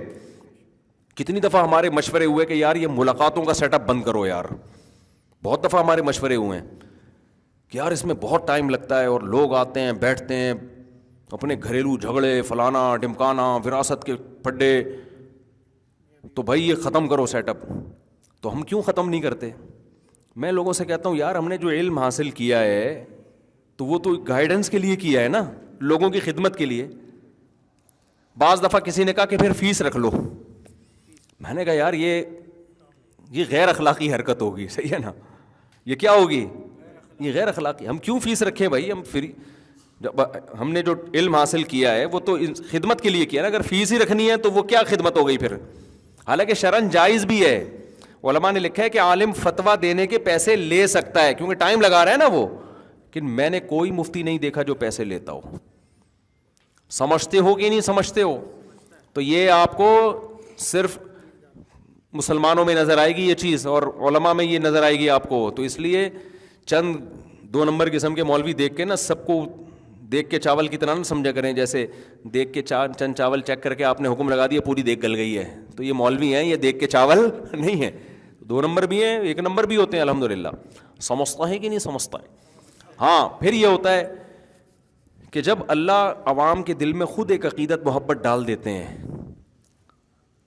عقیدت ڈال دیتے ہیں اللہ عوام کے دل میں کہ یار یہ کتنے اخلاص کے ساتھ صبح سے لے کے رات تک, رات سے لے کر صبح تک اپنی صلاحیتوں کو خرچ کر رہے ہیں, پھر یہ اللہ خود عوام کے دل میں ڈالتے ہیں کہ ہمیں ان کے ساتھ تعاون کرنا چاہیے. تو بعض بڑے علماء کے ساتھ ایسا ہوتا ہے کہ لوگ پھر خود لا کے ان کو دے رہے ہوتے ہیں. اب یہ نہیں دیکھ رہے ہوتے ان کی قربانیاں کتنی ہیں, اور ان کے دل میں کوئی لالچ نہیں ہے, یہ بغیر لالچ کے اگلا محبت میں دے رہا ہے. یہ اس لیے انکار نہیں کر رہے کہ انکار کرنے میں سامنے والے کی توہین ہے, وہ اس چکر میں لے رہے کہ یار اگلے کی انسلٹ نہ ہو اس لیے ہدیہ قبول کر لو. تو جب کوئی دیکھتا ہے نا لفافہ آ رہا ہے تو پھر دیکھا یہ مولوی کس پہ چلتے ہیں, لفافوں پہ چلتے ہیں. اب یہ تو جس بیان میں جاؤ 6 لفافے یہاں, ایک یہاں پر ادھر پکڑا ہے, یہ پکڑ ذرا ادھر. اب کل میں گیا نا, میں تو فری میں گیا تھا, 2.5-3 گھنٹے کا بیان ہوا, اس کے بعد سے میرا گلا بھی بیٹھا ہوا ہے. تو وہ 2-4 محبت کرنے والے بڑے انتظار کو, انہوں نے مجھے کوئی سوٹ دے دیے, وہ 3 تھیلے دیے, تینوں میں سوٹ, سلے ہوئے سوٹ ہوتے ہیں نا. اب وہ عقیدت محبت میں ہم نے لے لیا, اب کیا کر, میں نہیں لوں. اب میں وہ سوٹ اٹھا کے لا رہا ہوں, لوگ دیکھ رہے ہیں ہاں بھائی یہ ہوتا ہے مولویوں کے مزے دے گا, تھیلے بھرے ہوئے آ رہے ہیں بھائی 3 سوٹ. تو ابے بھائی ہم نہ اس لیے گئے, نہ ہماری یہ نیت تھی. تو 1 گھنٹے پہ 1 سوٹ مل گیا. ہماری نہیں ملتا پھر بھی ہم جاتے بھائی. تو اگر اب پھر بھی مل گیا تو اللہ کی نعمت ہے نا یہ, تو اللہ کی, اب اس پہ تو خوش ہو جاؤ نا کہ یار چلو مولوی کو اللہ فری پھوگڑ میں کھلا دیتا ہے. تو یہ ہے اس ہدیوں کی حقیقت. بلکہ مجھے تو کنٹینیو ایک صاحب تھے, وہ ہمارے بیچارے جدہ سے آتے تھے, جب بھی آتے کھجوروں کا ڈبہ لے کے, اجوا کھجور ہے, پھوڑ دیتا تھا پورا. مجھے اجوا کھجور بڑی پسند تھی, پھوڑنا شروع کر دی میں نے. ان کو منع کر دیا, میں نے کہا آپ ہمیشہ نہ لایا کریں. مجھے اب شک ہونے لگا ہے کہ پتہ نہیں آپ مجبور ہو کے تو نہیں لے کر آ رہے کہیں. بعض دفعہ عادت پڑ جاتی ہے نا, آدمی سوچتا ہے کہ ہمیشہ لے کے جاتا ہوں, اس دفعہ بغیر ڈبے کے گیا, ایسا نا مفتی صاحب کہیں یہ کیا ہو رہا ہے بھائی, ڈبہ ہی کہاں, ڈبہ ہی. تو میں نے ان کو منع کر دیا کہ آپ نہ لے کر آئیں. پھر وہ عقل مند آدمی تھے, رک گئے, وہ نہیں لے کر آئے پھر. تو میں یہ عرض کر رہا ہوں کہ جو مولاناؤں کو مل رہے ہوتے ہیں نا, تو یہ نہ سمجھا کریں کہ یہ آپ کو دل کی حالت کیا پتہ میرے بھائی. تو بعض دفعہ ہو جاتا ہے. اور یہ بھی ان لوگوں کو مل رہے ہوتے ہیں جو بیچارے عوام میں کام, بیچارے تو نہیں کہنا چاہیے, جو کام کر رہے ہیں عوام میں, کیونکہ مل رہے ہیں نا. جو بیچارے مدرسوں کے اندر بیٹھے ہوئے ہیں نا, جو طلبہ میں تدریس, ان کو تو یہ بھی نہیں ملتے. اور ایک بات میں KPK والوں سے کہتا ہوں یار, دیکھو میں پنجاب میں بھی رہا ہوں, میں اگرچہ موضوع ہٹ رہا ہے لیکن یہ بات آئے گی نہیں. KPK والوں سے بھی کہتا ہوں, میں پنجاب میں بھی رہا ہوں. پنجاب میں مولویوں کو ہدیے دبا کے دیے جاتے ہیں. KPK میں کھانا کھلانے میں تو ماشاءاللہ ہمارے پٹھان بھائی بہت آگے ہیں. مولویوں کو تنخواہیں نہیں دی جاتی صحیح طریقے سے, مسجدوں کے اماموں کو. اور میں ان سے KPK والوں سے کہتا ہوں, اپنی مسجد کے امام کو نا لفافے میں پیسے ڈال کے ہدیہ دیا کرو. KPK میں جو اماموں کی حالت ہے نا, وہ بہت ہی خستہ حالت. اتنی تھوڑی تھوڑی تنخواہیں ہیں, اور دے کیا رہے ہوتے ہیں, چاول کا بورا بھجوا دیا ان کے گھر میں جی. ٹھیک ہے نا بھائی, جو آپ اپنے لیے پسند کرتے ہو امام کے لیے بھی پسند کرو. خود چاہتے ہو کہ پیسے ملے نا, جب آپ جاتے ہو مدرسے میں, جو اس میں جاتے ہو آپ آفس میں, تو اگر آپ کو تنخواہ ملنے کے بجائے چاول کا بورا پکڑا دیں, آپ بولے ابے مجھے پیسے دے یار. امام پر تو یہ لازم ہے کہ وہ کبھی لوگوں کی جیبوں پہ نظر نہ رکھے. ہمارے حضرت وصیت کیا کرتے تھے کہ جس امام کے دل میں لالچ آ گئی نا, اللہ کی طرف سے ایسی پھٹکار ہوتی ہے اس کے اوپر, زندگی بھر اللہ اس کو لوگوں کا محتاج بنا دیتے ہیں. امام عالم مستغنی ہو, کس کی جیب میں کیا ہے, کون جیب میں کھجانے کے لیے ہاتھ ڈال رہا ہے, کون پیسے نکالنے کے لیے, اسے اس سے کوئی غرض نہیں ہونی چاہیے. بعض دفعہ وہ اتنا ہو جاتا ہے کہ وہ جیب میں پینٹ میں ہاتھ ڈال رہا ہے, خارش ہو رہی ہے, آپ سمجھ رہے ہو شاید پیسے نکال رہا ہوگا. تو عالم دین کو لوگوں کی جیبوں پہ نظر, بالکل ایسا استغنا ہو, 1 روپیہ نہیں بھائی, کس کی جیب میں کیا ہے. بعض دفعہ سیٹھ صاحب کسی امام کو اپنی آمدن بتاتا ہوا ڈر رہا ہوتا ہے کہ یار بتا دیا نا میں تاجر ہوں, اب یہ چندہ مانگے گا بھائی, یہ فوراً بھائی یہ پنکھا ہے, یہ فلانا, یہ ڈمکانا. یہ غلط ہے بھائی. کبھی بھی کسی ذاتی آدمی سے چندہ نہ مان گئے کہ تیری اتنی آمدن ہے تو اب یہ نل کے لگوا دے, نہ. عمومی بیان ہو, مسجد میں یہ ضرورت ہے, جس نے لگوانا ہے لگا دے بھائی, نہیں لگانا تو بھاڑ میں جاؤ, تمہاری مرضی. جو ہمارا کام تھوڑی, اللہ کا کام ہے, کرنا ہے کرو, نہیں تو نہیں کرو. امام مستغنی ہو, لیکن پبلک کو چاہیے کہ امام غریب ہے تو آپ اس کا خود خیال کرو. پنجاب میں عام طور پہ, سب جگہ نہیں لیکن عموماً پنجاب میں خیال میں نے دیکھا ہے کیا جاتا ہے, امام سے اگر مطمئن ہو جائیں نا لوگ تو پنجاب والے لوگ دبا کے لفافے دیتے ہیں. میں 1 مہینہ وزیر آباد میں نے امامت کی ہے, میں وہاں بیان 2003 یا 4 کی بات ہے یہ, تو میں تو خدا نہ خواستہ کوئی ہدیوں کی نیت سے نہیں گیا تھا, نہ میری نیت تھی, ہمیں بڑوں نے سکھایا ہی نہیں تھا, ہمیں کہا تھا فری پھوگڑ میں جا کے دین کا کام کرنا ہے. تو میں 1 مہینہ گیا اپنی فیملی کے ساتھ, میں گھر میں رہا, تو میں نے وہاں بیانات شروع کیے, صبح بیان, شام تراویح, رمضان تھا تراویح کے بعد بیان, فجر کے بعد, ظہر کے بعد مسائل. 1 مہینہ میں نے جو میں نچڑ سکتا تھا نچڑ گیا. اس کے علاوہ الگ سے بیانات, پھر ادھر بیان کے لیے ادھر بیان کے لیے.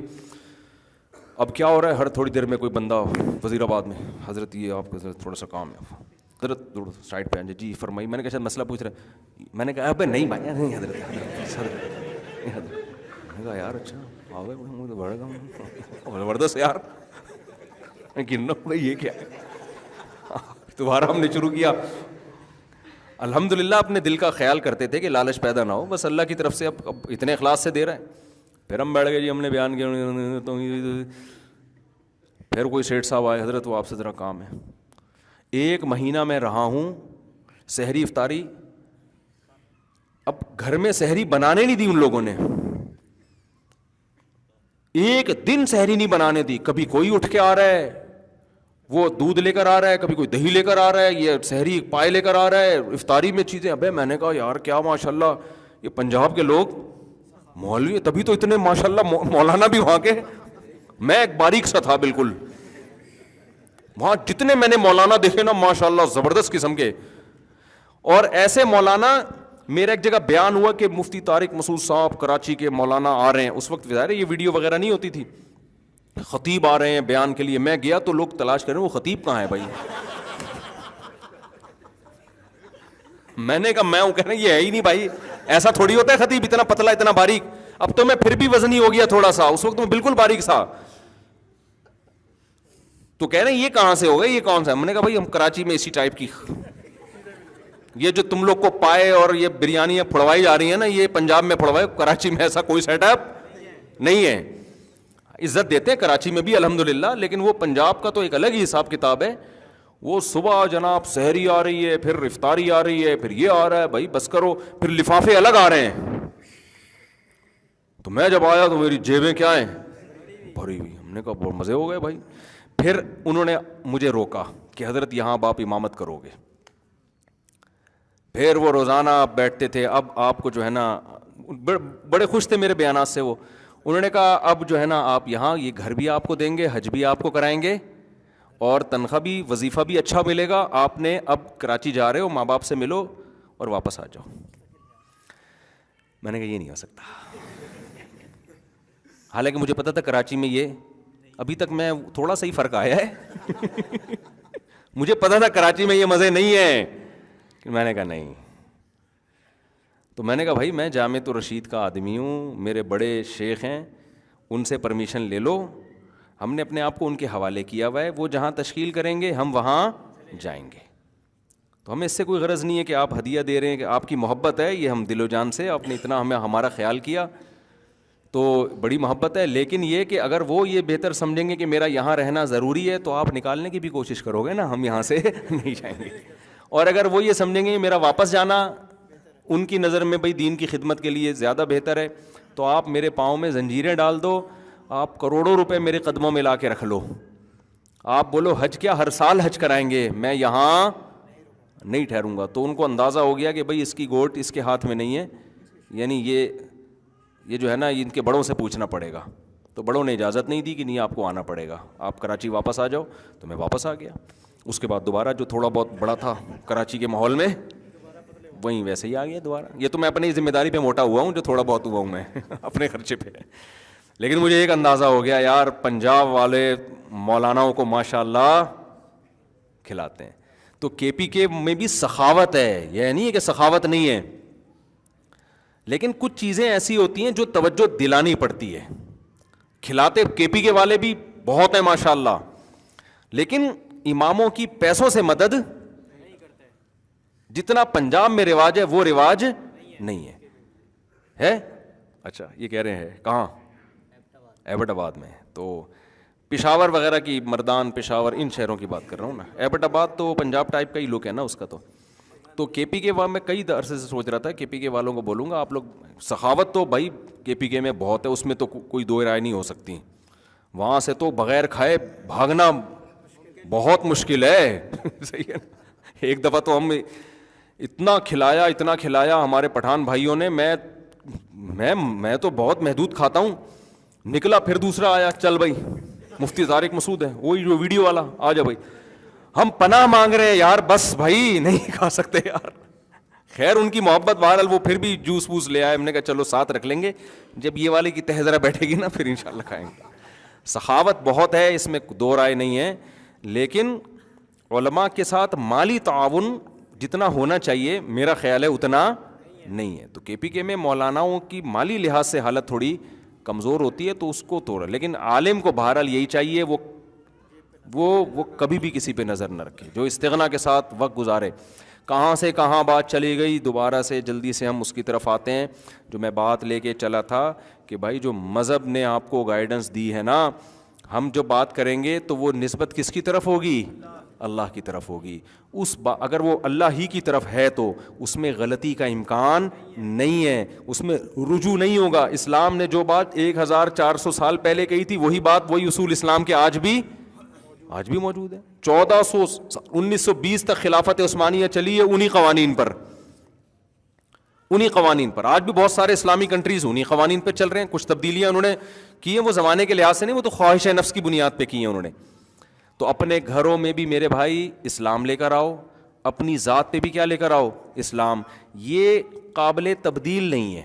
اگر آپ نے اسلام کے علاوہ کوئی اور لائف اسٹائل اختیار کیا نا, ٹھوکریں کھاتے رہو گے اور رائے آپ کی چینج ہوتی رہے گی. آج ادھر, کل ادھر, پرسوں ادھر, پھر کبھی وہ صحیح لگے گا, کبھی گٹکے والا صحیح لگے گا آپ کو, صحیح ہے نا, کبھی لوگ کہیں گے گٹکا تو صحیح نہیں ہے, چھٹا ہونا چاہیے, کبھی آپ کو چرسی صحیح لگیں گے, پھر آپ کہو گے یار پینے کا بھی تو ٹرائی کر کے دیکھیں نا,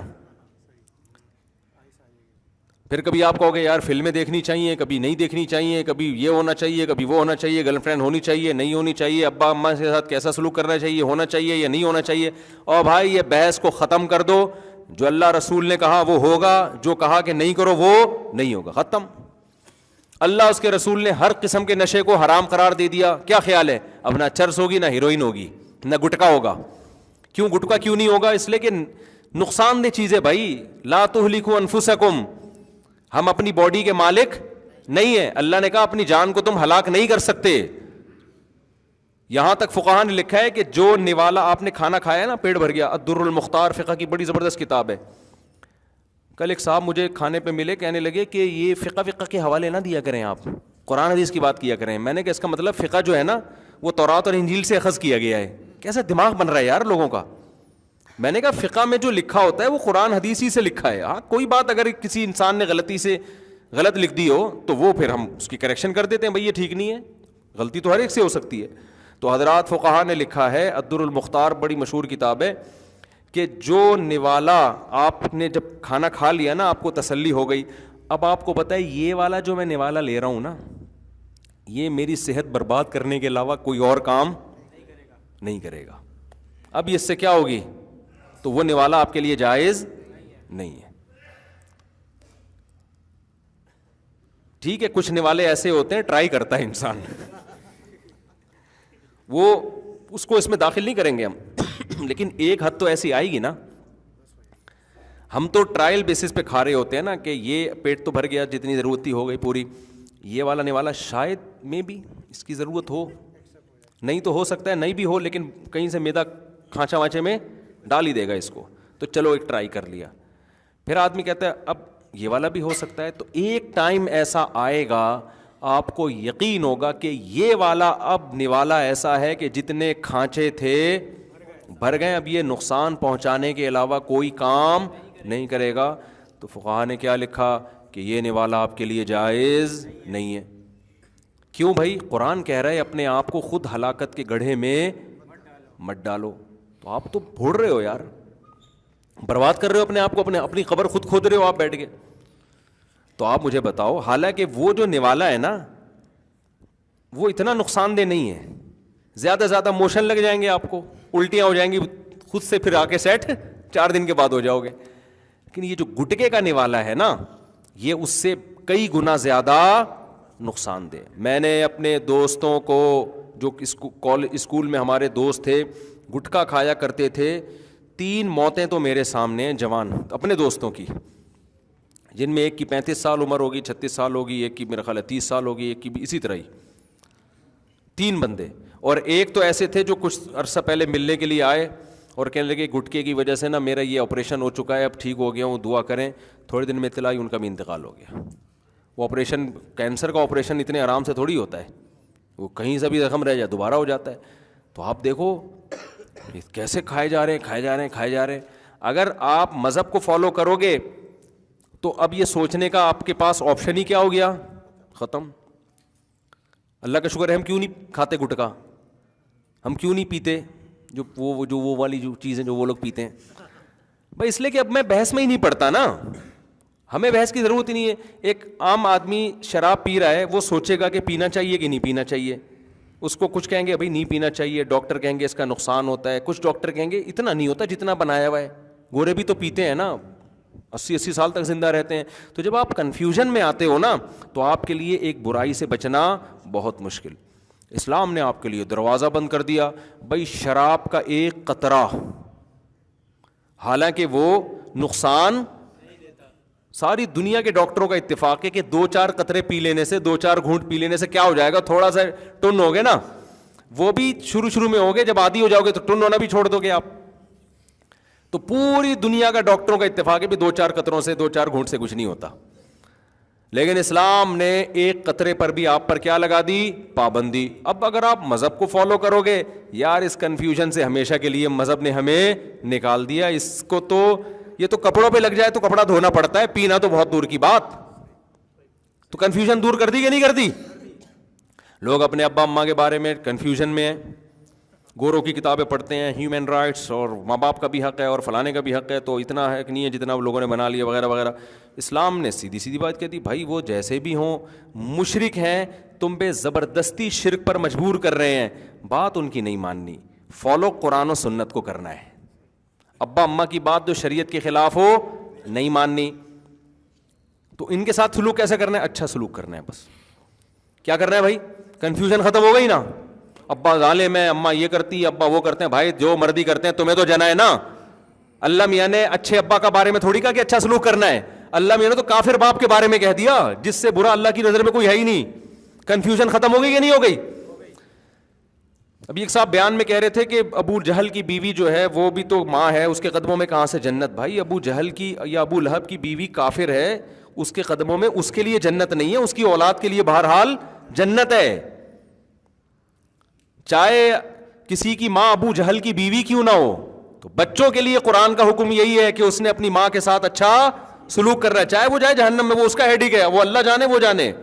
ابراہیم علیہ السلام کا نہیں قرآن نے واقعہ بیان کر دیا, کافر باپ ہیں, بت بناتے ہیں, بت بیچتے ہیں, اور اولاد کو دھمکیاں دے رہے ہیں کہ اگر تو نے بت پرستی اختیار نہیں کی یا تبلیغ کرنا بند نہیں کی, میں تجھے پتھروں سے مار کے ہلاک کر دوں گا. لیکن کیا کہہ رہے ہیں, سلام علیک, کیا کہہ رہے ہیں, آپ پر سلامتی ہو. ساستغفر لک ربی, میں آپ کے لیے اپنے رب سے کیا کروں گا, استغفار. بعد میں اللہ نے پابندی لگا دی استغفار پر, لیکن ابراہیم علیہ السلام کا رسپانس تو یہی گیا, انہو کان بی حفیہ, میرا رب آپ پہ مہربان ہو یا نہ ہو, مجھ پہ ہے بہرحال, تو ہو سکتا ہے میری وجہ سے آپ کو بخش دے. کیسا خوبصورت رپلائی ہے یا نہیں ہے؟ تو کنفیوژن مذہب نے ختم کی کہ نہیں کی؟ ہاں ایک اشکال آپ کو ہوگا کہ یار اتنا نیک بن کے ابا کے سامنے ہے بڑا مشکل کام, کیونکہ بعض دفعہ ابا بالکل ہی کنٹرول سے باہر ہوتے ہیں. اب اتنا ہی جھکے رہو گے تو کوٹتے رہیں گے, پیٹتے رہیں گے, دباتے چل. آج مسئلہ یہی ہے نا کہ جو بچہ شریف ہو, ماں باپ اسی کو دباتے چلے جاتے ہیں. تو قرآن نے وہ کنفیوژن دور کر دی. ان تکونوا صالحین فانہ کان للأوابین غفورا, تم نیک بننے کی کوشش کرو, غلطی ہو جائے تو توبہ کر لو, اللہ معاف کر دے گا. یعنی ہم نے یہ تھوڑی کہا کہ بالکل ابراہیم جیسے بن جاؤ, وہ تو اللہ کے خلیل تھے, تم تو کراچی میں رہتے ہو, یہاں تو ڈپریشن کے اور بہت سارے مسائل ہیں. تو کوشش کرو, اللہ نے کوشش کا مکلف بنایا, اس کے خلاف کبھی ہو جائے تو کیا کرو, اللہ سے توبہ استغفار, ہے اللہ غلطی ہو گئی, غصے میں نے منہ سے ابا کے سامنے یہ لفظ نکل گیا, مجھے معاف کر دے, آئندہ میں کنٹرول کرنے کی کوشش کروں گا. دوبارہ ہو جائے دوبارہ توبہ کر لو, 3 دفعہ ہو جائے 3 دفعہ توبہ کرو, کوشش کرو کہ آئندہ نہ ہو. 100 بار ہوتا رہے 100 بار توبہ کرتے رہو. کنفیوژن ختم ہو گئی کہ نہیں ہو گئی؟ مذہب کو فالو نہیں کرتے نا, بڑی مشکلات ہیں. پھر آپ کہو گے وہ صحیح ابا کے تو اسلام حقوق ہونے چاہیے, غلط جب ابا ہی غلط ہے.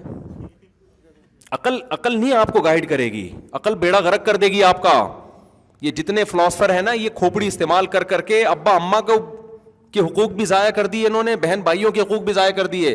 اب صلہ رحمی میں عقل کیا کہتی ہے, بھائی جو اچھا سلوک کر رہا ہے اس سے تو کریں گے, جو نہیں کر رہا اس سے ہم نہیں کریں گے. اسلام نے کہہ دیا بھائی کہ قطع رحمی, صلہ رحمی, رشتہ داری جوڑنے کا مطلب نہیں کرنا نا اچھا, پھر بھی آپ نے اس لیے اچھا کرنا ہے کہ آپ کی بھائی, آپ کا بھائی آپ کی بہن ہے. ہاں یہ ضرور ہے کہ اچھا کرنے سے اگر نقصان ہونا شروع ہو جائے, قطع رحمی کا ذریعہ بنے, تو پھر تھوڑا ریزرو ہو جائے, کیونکہ مقصد تو اچھے سلوک کا جوڑنا تھا نا. اب وہ جوڑنے سے مزید ٹوٹ رہا ہے رشتہ, تو شریعت کا مقصد ہی حاصل نہیں ہو رہا نا. بالکل اس کی مثال ایسے جیسے باپ یا ماں اگر بہت زیادہ برا سلوک کر رہے ہوں, بہت ظلم کر رہے ہوں, تو ہم کہتے ہیں بھائی الگ ہو جاؤ. وجہ کیا ہے کہ اب ساتھ رہنے میں بجائے محبت, کیونکہ اسلام چاہتا ہے ماں باپ سے اچھا سلوک کرو, تو یہ جو قریب ہونا ہے یہ اچھے کے بجائے کس کا ذریعہ بن رہا ہے, برے سلوک کا. تو اس سے شریعت کا مقصد حاصل ہونے کے بجائے ضائع ہو رہا ہے. سمجھ میں آ رہی ہے بات؟ لیکن یہ جو آپ دور ہو رہے ہو یہ بھی اس لیے کہ سلوک کیا ہو آپ کا, اچھا ہو, کیونکہ دور رہ کر آپ کو پتا ہے کہ میں نسبتاً بہتر سلوک کر سکتا ہوں. مقصد پھر بھی اس میں آپ کنفیوز نہیں ہو رہے, سمجھتے ہو, مقصد میں کنفیوز نہیں ہو رہے. بہت سارے اسلام کے احکام, نماز پڑھنی ہے آپ کو, یہ آپشنل نہیں ہے. روزہ رکھنا ہی رکھنا ہے آپ کو رمضان کا, یہ آپشنل نہیں ہے. زکوٰۃ نکالنی ہے, قربانی اگر واجب ہے تو کرنی ہی کرنی ہے, لوگوں سے مسکرا کے بات کرنی ہے, ٹھیک ہے نا. حدیث میں آتا ہے مسکرا کے بات کرنا صدقہ ہے.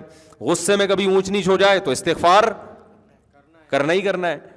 تو یہ بھی لچک بھی رکھی ہے, کیونکہ نیچرل ہے نا, نیچر ہے نا. تو انسان تھوڑی کوئی لوہے کا بنا ہوا ہے بالکل ایک دم سیدھا چلتا رہے گا, آڑے ترچے ہوتے رہو تو دوبارہ لائن پہ. ابے کراچی کی روڈوں پہ سفر جو کرتا ہے اس کو تو یہ مسئلہ بہت اچھی طرح سمجھ میں آتا ہے نا. آپ بتاؤ کراچی میں کوئی ایک مائی کا لال ایسا ہے جس نے ہمیشہ پورا روڈ پہ ہی سفر کیا ہو؟ کچے میں اتارنا پڑتا ہے آپ کو, کھڈا آ رہا ہے آگے, گٹر آ رہا ہے. ابھی میں نیو کراچی کے راستے سے جا رہا تھا تو وہ ایک اتنا بڑا گٹر کھلا ہوا ہے نا, اس سے ایسی نہریں بہہ رہی ہیں نا گٹر لائنوں کی. نیو کراچی میں دیکھا ہے آپ لوگوں نے آگے جا کے؟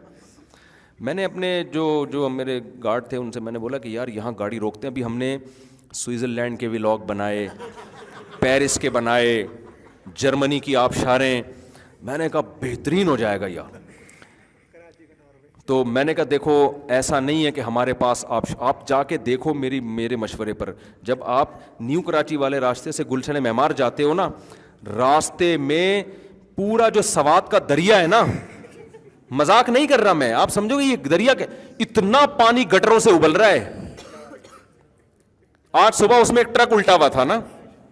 اچھا میں روزانہ دیکھتے تھے اس میں ٹرک الٹ کیوں نہیں رہے, اتنے بڑے بڑے کنٹینر کی, آپ اس کی حوصلے کو داد دو ڈرائیوروں کے کہ اتنے بڑے بڑے کنٹینر, وہ بھی حوصلہ گورا ہوگا وہ چھوڑ چھاڑ کے چلا جائے گا, بھائی میں کنٹینر الٹ جائے گا, لیکن رسک لیتے ہیں ہمارے ڈرائیور, رسک لیتے ہیں. یار گزار کے دیکھو یار, اللہ بڑا مہربان ہے.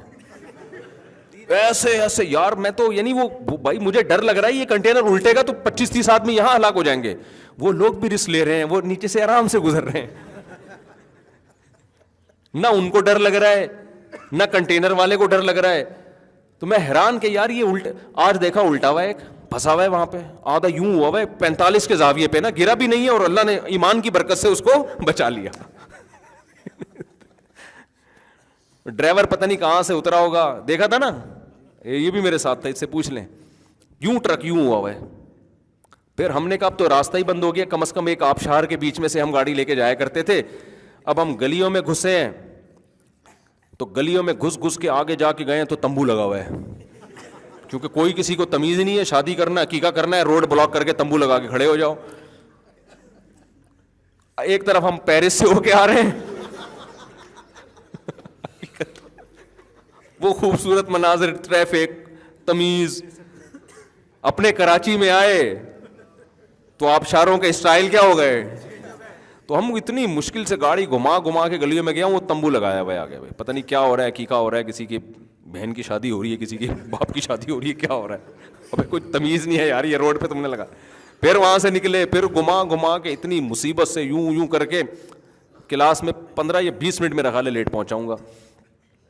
تو میں نے یہ سوچا کہ میں نے کہا یار یہاں ایک ولاگ بناتے ہیں ہم, کہ آئیے ہم پہلے, میں اس میں یہ کہوں گا آئیے آپ نے پیرس کی آبشاریں دیکھیں, ابھی تو ویسے دکھائی نہیں ہے, گرمیوں میں جائیں گے تو دکھائیں گے انشاءاللہ, اور سوئٹزرلینڈ میں, اور آئیے ہم آپ کو کراچی خوبصورت آبشار, اور پھر یوں کر دو آپ گٹر کے نا ابل کے اتنے ابل رہے ہیں نا لائن سے. اور یہ جو ہمارا شاگرد ہے نا, یہ جو گارڈ ہے, یہ اس کا گھر ہے اس طرف. جب ابھی بارشیں نہیں ہو رہی تھیں تو اس نے کیا کیا ہے بیچارہ, اگلے دن میرے پاس آیا, کہہ رہا میں بائک لے کے جا رہا ہوں, میں یہاں تک پانی میرے, اور 3 بوڑھے, ایک بیچاری بوڑھی عورت اور 2 بوڑھے آدمی پانی میں بہہ رہے ہیں. خیر بچا لیا ان کو زندہ. تو یہ حالات ہیں یار, آپ خود اندازہ لگاؤ, اللہ آپ شارے ہیں. تو شکر ہے خوشی اس پہ ہوئی کہ وہ مجھے اس پہ نہیں ہوئی تھی کہ گر گئے ہیں, غم خوشی بچنے کی ہوئی جب انہوں نے بتایا نا ان بوڑھوں کو ہم نے نکال لیا. تو یہ حالات ہیں, یہ بارش کے بغیر یہ آبشاریں ہیں. بارش ہو تو حسن کے مناظر, وہ تو ایسا مزہ ہوتا ہے کہ بھائی وہ تو سوئٹزرلینڈ تو کچھ بھی نہیں اس کے مقابلے میں. یہ حسن ہے ہمارے کراچی کا الحمدللہ. تو خیر کہاں سے کہاں بات چلی گئی یار, یہ کیا چل رہا تھا. بس بات کو ختم کرتا ہوں میں, بہت ہو گیا. ہاں تو میرے بھائی میں یہ بات کر رہا تھا کہ مذہب پہ چلو گے نا تو آپ کی کنفیوژن دور ہو جائے گی. آپ کو ایک ٹریک نظر آئے گا, یہ سیدھا راستہ ہے. تو اس میں اگر جیسے کراچی کی یہاں مثال آئی تھی کہ بھائی تھوڑا سا آگے گٹر مٹر آ بھی گیا تو اٹھا کے پھر بھی روڈ پہ ہی آنا ہے نا, یہ تھوڑی کہ اسی میں نہر میں ہی بہہ جائے گا جا کے وہ.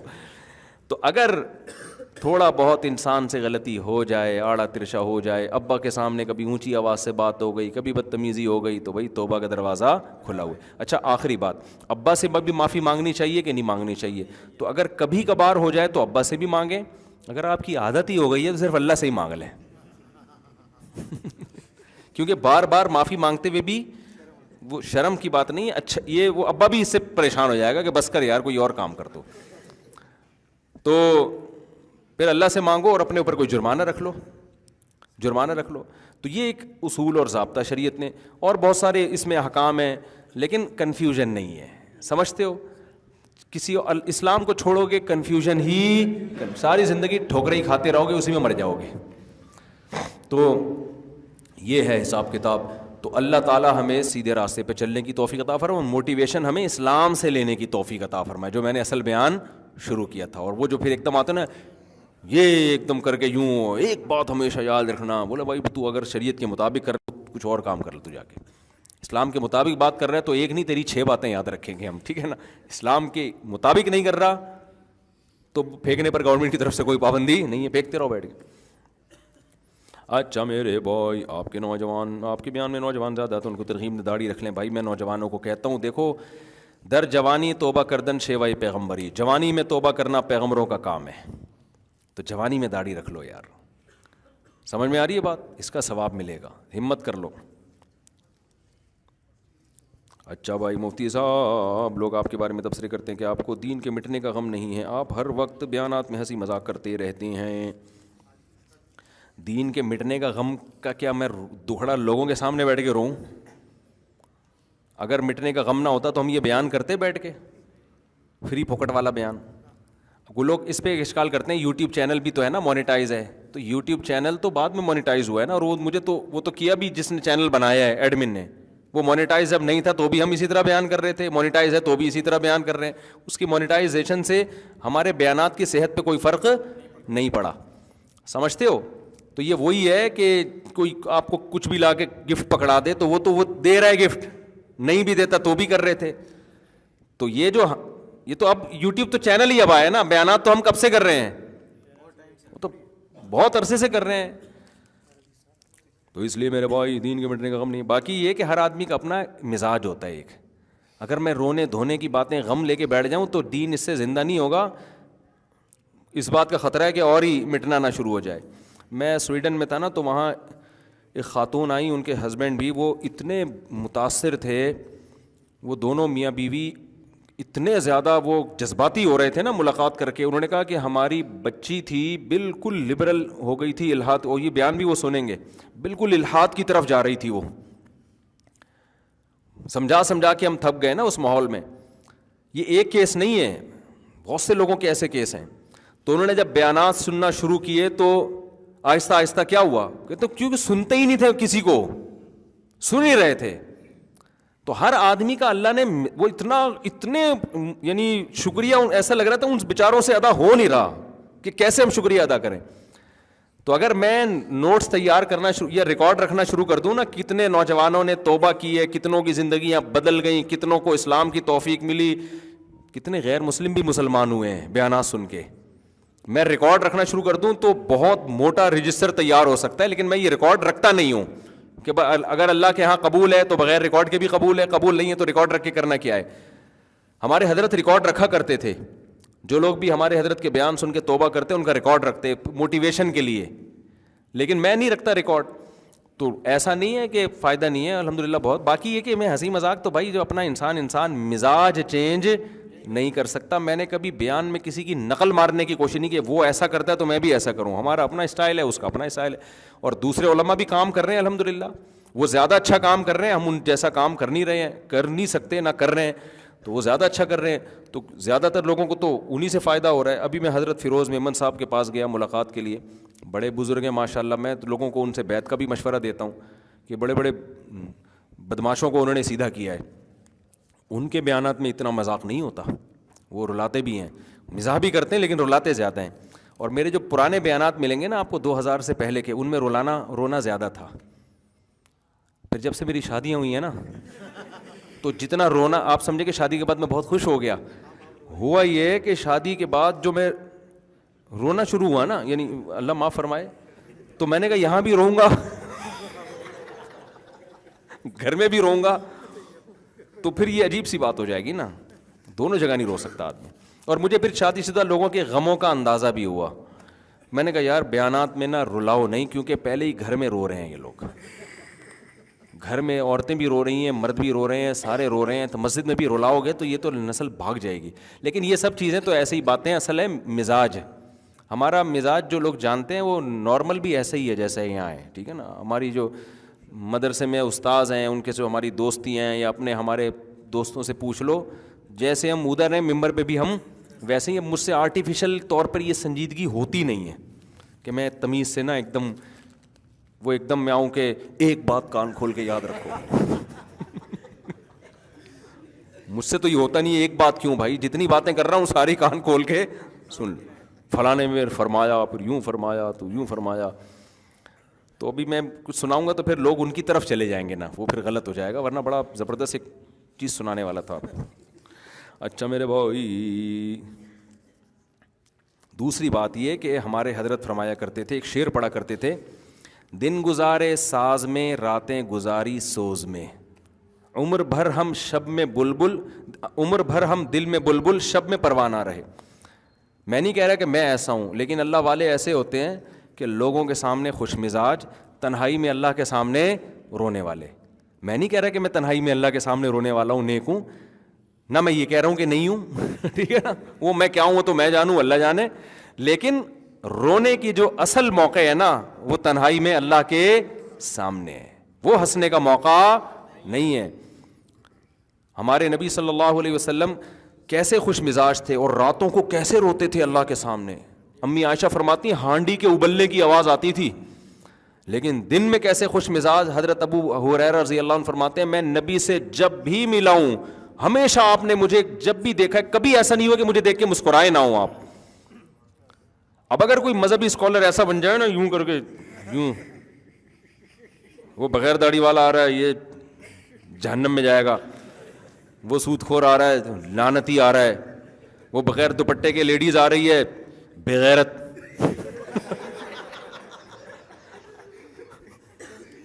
تو اس سے کیا ہوگا, وہ دوپٹہ پہن لے گی ہے بھائی, وہ وہیں سے بھاگ جائے گی، بولے وہ وہیں ٹاٹا کر کے میں کسی پادری کے پاس جاؤں گی، مولوی کے پاس آنے کی ضرورت نہیں. تو یہ تو یعنی ہونا چاہیے میرا خیال ہے، تھوڑا سا مجبوری ہے. لوگوں کو دین سکھانا ہے تو تھوڑا سا خوش مزاج ہونا. ہمیں اتنا ہوں نہیں لیکن ہونا چاہیے انسان کو. اچھا میرے بھائی، دنیا آخرت کی 100% کامیابی اللہ نے دین میں رکھی، لیکن آج جو جتنا مذہب سے دور ہوتا ہے دنیاوی اعتبار سے اتنا کامیاب ہوتا ہے بھائی، وہ عیاشی کو کامیابی نہیں کہتے. اس پر تو کئی بار بیان کر چکا ہوں میں. عیاشی الگ چیز ہے، کامیابی الگ چیز ہے. عیاشی تو ماشاء اللہ مثال نہیں دینا چاہتا میں. میری والدہ کہتی ہیں تمہاری دینداری میں معیار بہت اونچا ہے، آج کے دور میں اتنی دیندار لڑکی نہیں ملے گی. ملے گی بھائی، دیندار لڑکیاں بھی بہت ہیں مارکیٹ میں. گناہ چھوڑنے کے لیے اس کے اسباب بھی چھوڑنے پڑتے ہیں. تو اگر کوئی شخص موبائل پر بد نظری کرتا ہو تو وہ کیسے موبائل چھوڑے، جبکہ اس کی پڑھائی سے متعلق ہاں کچھ کام ایسے ہیں جو اب معاشرے کا حصہ بن گئے، ان کو چھوڑ نہیں سکتے آپ. تو اس کا پھر طریقہ یہی ہے کہ جب بد نظری ہو تو صدقہ کریں، اپنے آپ کو سزا دیں، آہستہ آہستہ انشاءاللہ وہ گناہ چھوٹ جائے گا. ویسے بھی موبائل چھوڑنے میں یہ ہوگا کہ آپ اگر چھوڑ دیں گے نا تو جب بد نظری کا دل چاہے گا تو دوبارہ خرید لیں گے. صحیح ہے نا. مطلب یہ کہ دنیا سے تو ختم نہیں کر سکتے نا. تو اس کا حل پھر یہی ہے کہ بھائی آپ جب اس پہ کوئی الٹی چیز دیکھیں اپنے توبہ بھی کریں اور اپنے آپ کو سزا بھی دیں. آہستہ آہستہ انشاءاللہ جب چاہیں گے نا تو یہ برائی چھوٹ جاتی ہے. اچھا بھائی، آپ کے یورپ کے سفر کے ولاگز دیکھے، آپ کے پیرس والی مسجد کا ولاگ بہت اچھا لگا مجھے. آپ کیا ہمیں مسجد میں عورتوں کے لیے جگہ مختص نہیں کرنی چاہیے؟ بالکل کرنی چاہیے. میں نے آپ کے اس حوالے سے جتنے بیان سنے کہ عورتوں کو مسجد میں آنے کی اجازت دیا، جن سے لوگوں نے آپ سے اختلاف بھی کیا، مگر میں کم از کم بازاروں میں، پارکوں میں، پبلک پوائنٹس میں ایسی مسجد بنانی چاہیے جس میں خواتین کے لیے نماز پڑھنے کی جگہ ہو. بالکل ٹھیک. ہم جب بازار بہت لمبا میرے بھائی، تو نے تو اپنا پورا خط لے کے لے آیا ہے. بس خلاصہ یہی ہے کہ بالکل ہونا چاہیے مسجدوں میں ایک الگ سے جگہ اس زمانے میں ہونی چاہیے. اس پر میں کئی دفعہ بیان ریکارڈ کروا چکا ہوں، دلائل بھی دے چکا ہوں. مفتی صاحب، ہماری کمپنی میں ایک مسجد میں نماز ہوتی جہاں جس میں ہم ایک حافظ قرآن نماز پڑھاتے ہیں. بہت سے لوگ اس کے پیچھے نماز نہیں پڑھتے، وہ اپنی الگ نماز پڑھتے ہیں. جو لوگ جماعت کی نماز چھوڑ کے، جہاں مسجد قریب میں نہ ہو تو وہاں بھی لوگوں کو ایک ٹائم متعین کر کے جماعت سے نماز پڑھنی چاہیے. ہر آدمی اخپل طریقے سے نماز پڑھے، یہ نماز کی شان کے خلاف ہے. نہ صحابہ کا طریقہ ہے، نہ نبی کا طریقہ ہے یہ. اور اگر قریب میں مسجد ہے تو پھر تو مسجد کی جماعت واجب ہے. اگر نہیں ہے تو آفس میں ایک ٹائم متعین کریں. پھر اگر کوئی نہیں آتا تو اس کی مرضی ہے، لیکن آپ ٹائم متعین کر دیں. سارے کام اکٹھے ہو رہے ہوتے ہیں، نماز کے وقت الگ ہو جاتے ہیں. میں نے بہت تفریح پہ جا رہے ہیں سب اکٹھے، کھانا کھا رہے ہیں سب اکٹھے، چائے پی رہے ہیں سب اکٹھے. نماز کے ٹائم پہ ہر آدمی اپنی اپنی، تو اللہ کو غصہ نہیں آئے گا؟ سارے کام اکٹھے کر رہے ہو، نماز پڑھتے ہوئے تمہیں اکٹھے پتہ نہیں کیا تکلیف ہوتی ہے. مفتی صاحب، آپ اتوار والے بیان میں تھوڑا جلدی شادی والا بیان کر دیا کریں. میں تو چاہ رہا ہوں اب میں فی الحال یہ بیان تھوڑا روک دوں اور آپ پھر مجھے وہی شادی والے بیان لیں. اچھا بھائی، یہ کچھ اس کو مسئلہ زیادہ لگ گیا ہے. مفتی صاحب، ایک قوالی ہے جس میں یہ لفظ استعمال کرتا ہے، بھر دے جولی میری یا محمد، کیا یہ شرک کے مشابہ ہے؟ دیکھو الفاظ تو خطرناک ہیں، بھر دے جھولی میری یا محمد صلی اللہ علیہ وسلم. الفاظ تو شرک کے قریب ہیں. اگر اس میں یہی نیت ہو کہ نبی صلی اللہ علیہ وسلم وہاں سے بیٹھ اپنی قبر مبارک سے جہاں سے چاہیں میری جھولی بھر سکتے ہیں اور میری مدد کر سکتے ہیں، تو یہ تو شرک ہے. لیکن شاعری میں ہمیشہ شاعر کا کلام کا ظاہر نہیں لیا جاتا. جو شاعری ہے نا وہ تخیلاتی دنیا کی ایک ہوتی ہے، اس میں مبالغے ہوتے ہیں، تو اس میں فوراً کفر کے فتوے لگا دینا یہ ٹھیک عمل نہیں ہے. تو احتیاط تو یہی ہے کہ ایسی قوالی تو ویسے بھی کوئی اچھا عمل نہیں ہے، لیکن یہ کہ اس پہ کفر کا فتویٰ جلدی نہ لگائیں. شاعر کی پتہ نہیں کیا نیت تھی، تو وہ ہم شاعر سے زندہ ہوتا تو ہم اس سے پوچھ لیتے. لیکن بہرحال احتیاط کے خلاف ہے، احتیاط کے بہرحال خلاف ہے. تجدید ایمان کا طریقہ کلمہ پڑھ کے دوبارہ اسلام قبول کرے، اور جو کفریہ جملہ اس نے نکالا ہے اس سے توبہ کرے. جس کے سامنے نکالا ہے اس کو بھی بتائے کہ میں نے اس سے توبہ کی ہے. لا علمی میں انسان کافر نہیں ہوتا. کفر کا تعلق عقیدے سے ہے. جان بوجھ کے جب منہ سے نہیں پھوٹے گا اس وقت تک کافر نہیں ہوتا. وہ غلطی سے تو بہت کچھ ہوا ہے. حدیث میں آتا ہے کہ ایک شخص کا ساز و سامان گم گیا اور اچانک ریگستان میں اس کا سارا سامان اس کو مل گیا، تو خوشی سے وہ کیا کہتا ہے، اللہ تو میرا بندہ میں تیرا اللہ. تو کیا کفر کا فتویٰ لگائیں گے؟ کچھ بھی نہیں بھائی، یہ تو جان کر تھوڑی کہا ہے اس نے. اسی طرح جو اشرف علی رسول اللہ والا جو تماشا بنایا ہوا ہے نا فضول قسم کا، اس کو خواب آیا تھا، وہ اسی خواب میں کہتا ہے غیر اختیاری طور پر میری زبان سے نکلا اشرف علی رسول اللہ. تو پھر حکیم الامہ نے اس کو, چونکہ وہ ڈر لگ رہا تھا کہ پتہ نہیں میں کافر تو نہیں ہو گیا, تو اس کی خواب کی ایک اچھی تعبیر بتا دی انہوں نے. خواب کی کیا کر دی؟ اچھی تعبیر بتا دی. اگر وہ جاگتی حالت میں جان بوجھ کر کہتا نا کہ اشرف علی رسول اللہ, تو 2 تھپڑ کھینچ کے لگاتے اس کے, کیونکہ ختم نبوت پہ جتنا ہمارے اکابر نے کام کیا نا, اتنا کسی کو یہ حصہ نصیب نہیں ہوا. تو کیڑے نکالنے کو آپ نیگیٹو سوچ کے ساتھ کچھ بھی کرتے رہو, سوسائٹی کو الو بناتے رہو, اور پازیٹیو سوچ ہوگی. تو مولانا تھانوی کی پازیٹیو سوچ تھی. تو جب انہوں نے دیکھا کہ اس کو خواب آیا ہے اور غیر اختیاری طور پر اٹھتے ہوئے اس کی زبان سے یہ کلمات جاری ہیں, تو اس کو تسلی دی. گھبرا رہا تھا وہ کہ نہیں بھائی اس خواب کی اچھی تعبیر ہو سکتی ہے. ان کو پتا تھا یہ ختم نبوت کا قائل ہے, یہ مجھے نبی نہیں مانتا ہے, تبھی تو گھبرا رہا ہے. مانتا ہوتا تو کہتا کہ بڑا زبردست خواب آیا حضرت, زبردست, آپ تو اللہ کے رسول ہو گئے. وہ بھی کہتے ویری گڈ, زبردست. انہوں نے بھی تعویل کی کہ یہ سنت سے, یہ سنت کے قریب ہونے کی علامت ہے. اس پہ میں پورا بیان ریکارڈ کروا چکا ہوں. مفتی صاحب کیا یہ واقعہ سچ ہے کہ حضرت بلال نے اذان نہیں دی تھی تو صبح نہیں ہوئی؟ یہ واقعہ صحیح نہیں ہے بھائی. مفتی صاحب تابوت سکینہ پر تھوڑا سا بیان کر دیں. کیا حضرت یوسف علیہ السلام کو دوبارہ دفنایا گیا تھا؟ مختصر روشنی ڈال دیں. تابوت حضرت یوسف کو دوبارہ دفنایا گیا تو میرے علم میں نہیں ہے, لیکن جو تابوت سکینت ہے وہ حضرت موسیٰ علیہ السلام کی عصا اور آپ کی یادگاریں ایک تابوت میں تھیں. تو چونکہ پیغمبر کی چیزیں تھیں, اس میں بڑی برکت تھی, تو بنی اسرائیل جب بھی جنگوں میں جاتے وہ تابوت ساتھ لے کے جاتے, اس سے ان کو ایک اطمینان ہوتا اور اللہ اس کو فتح عطا فرماتے.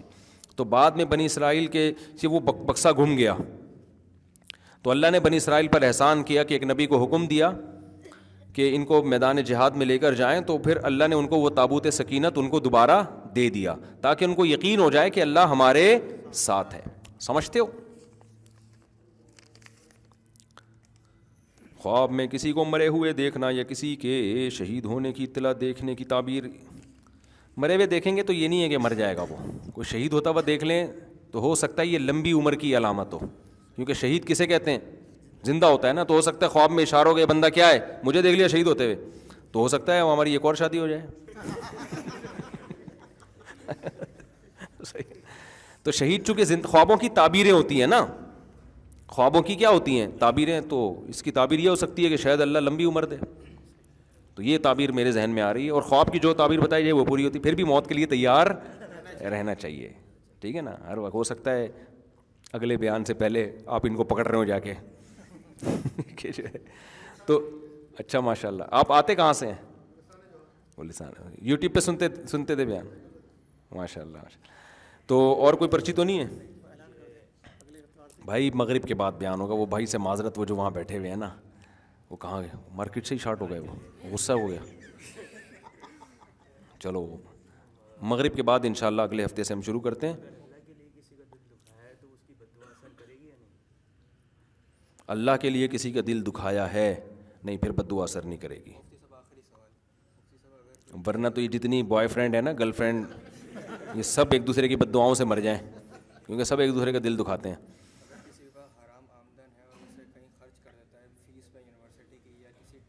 جلدی کرو خرچ, اگر خرچ کر رہا ہے نا تو اسپیڈ سے خرچ کرو. اتنا ٹائم وہ خرچ کرنے میں نہیں لگاتا. اماؤنٹ بھی صدقہ کرنا پڑے گا. کیا کیا اس نے؟ وہ کھا گیا نا, ہاں تو وہ حرام کھایا نا, وہ صدقہ کرنے پڑیں گے. سبحانک اللہم و بحمدک نشہد ان لا الہ الا انت نستغفرک و نتوب الیک.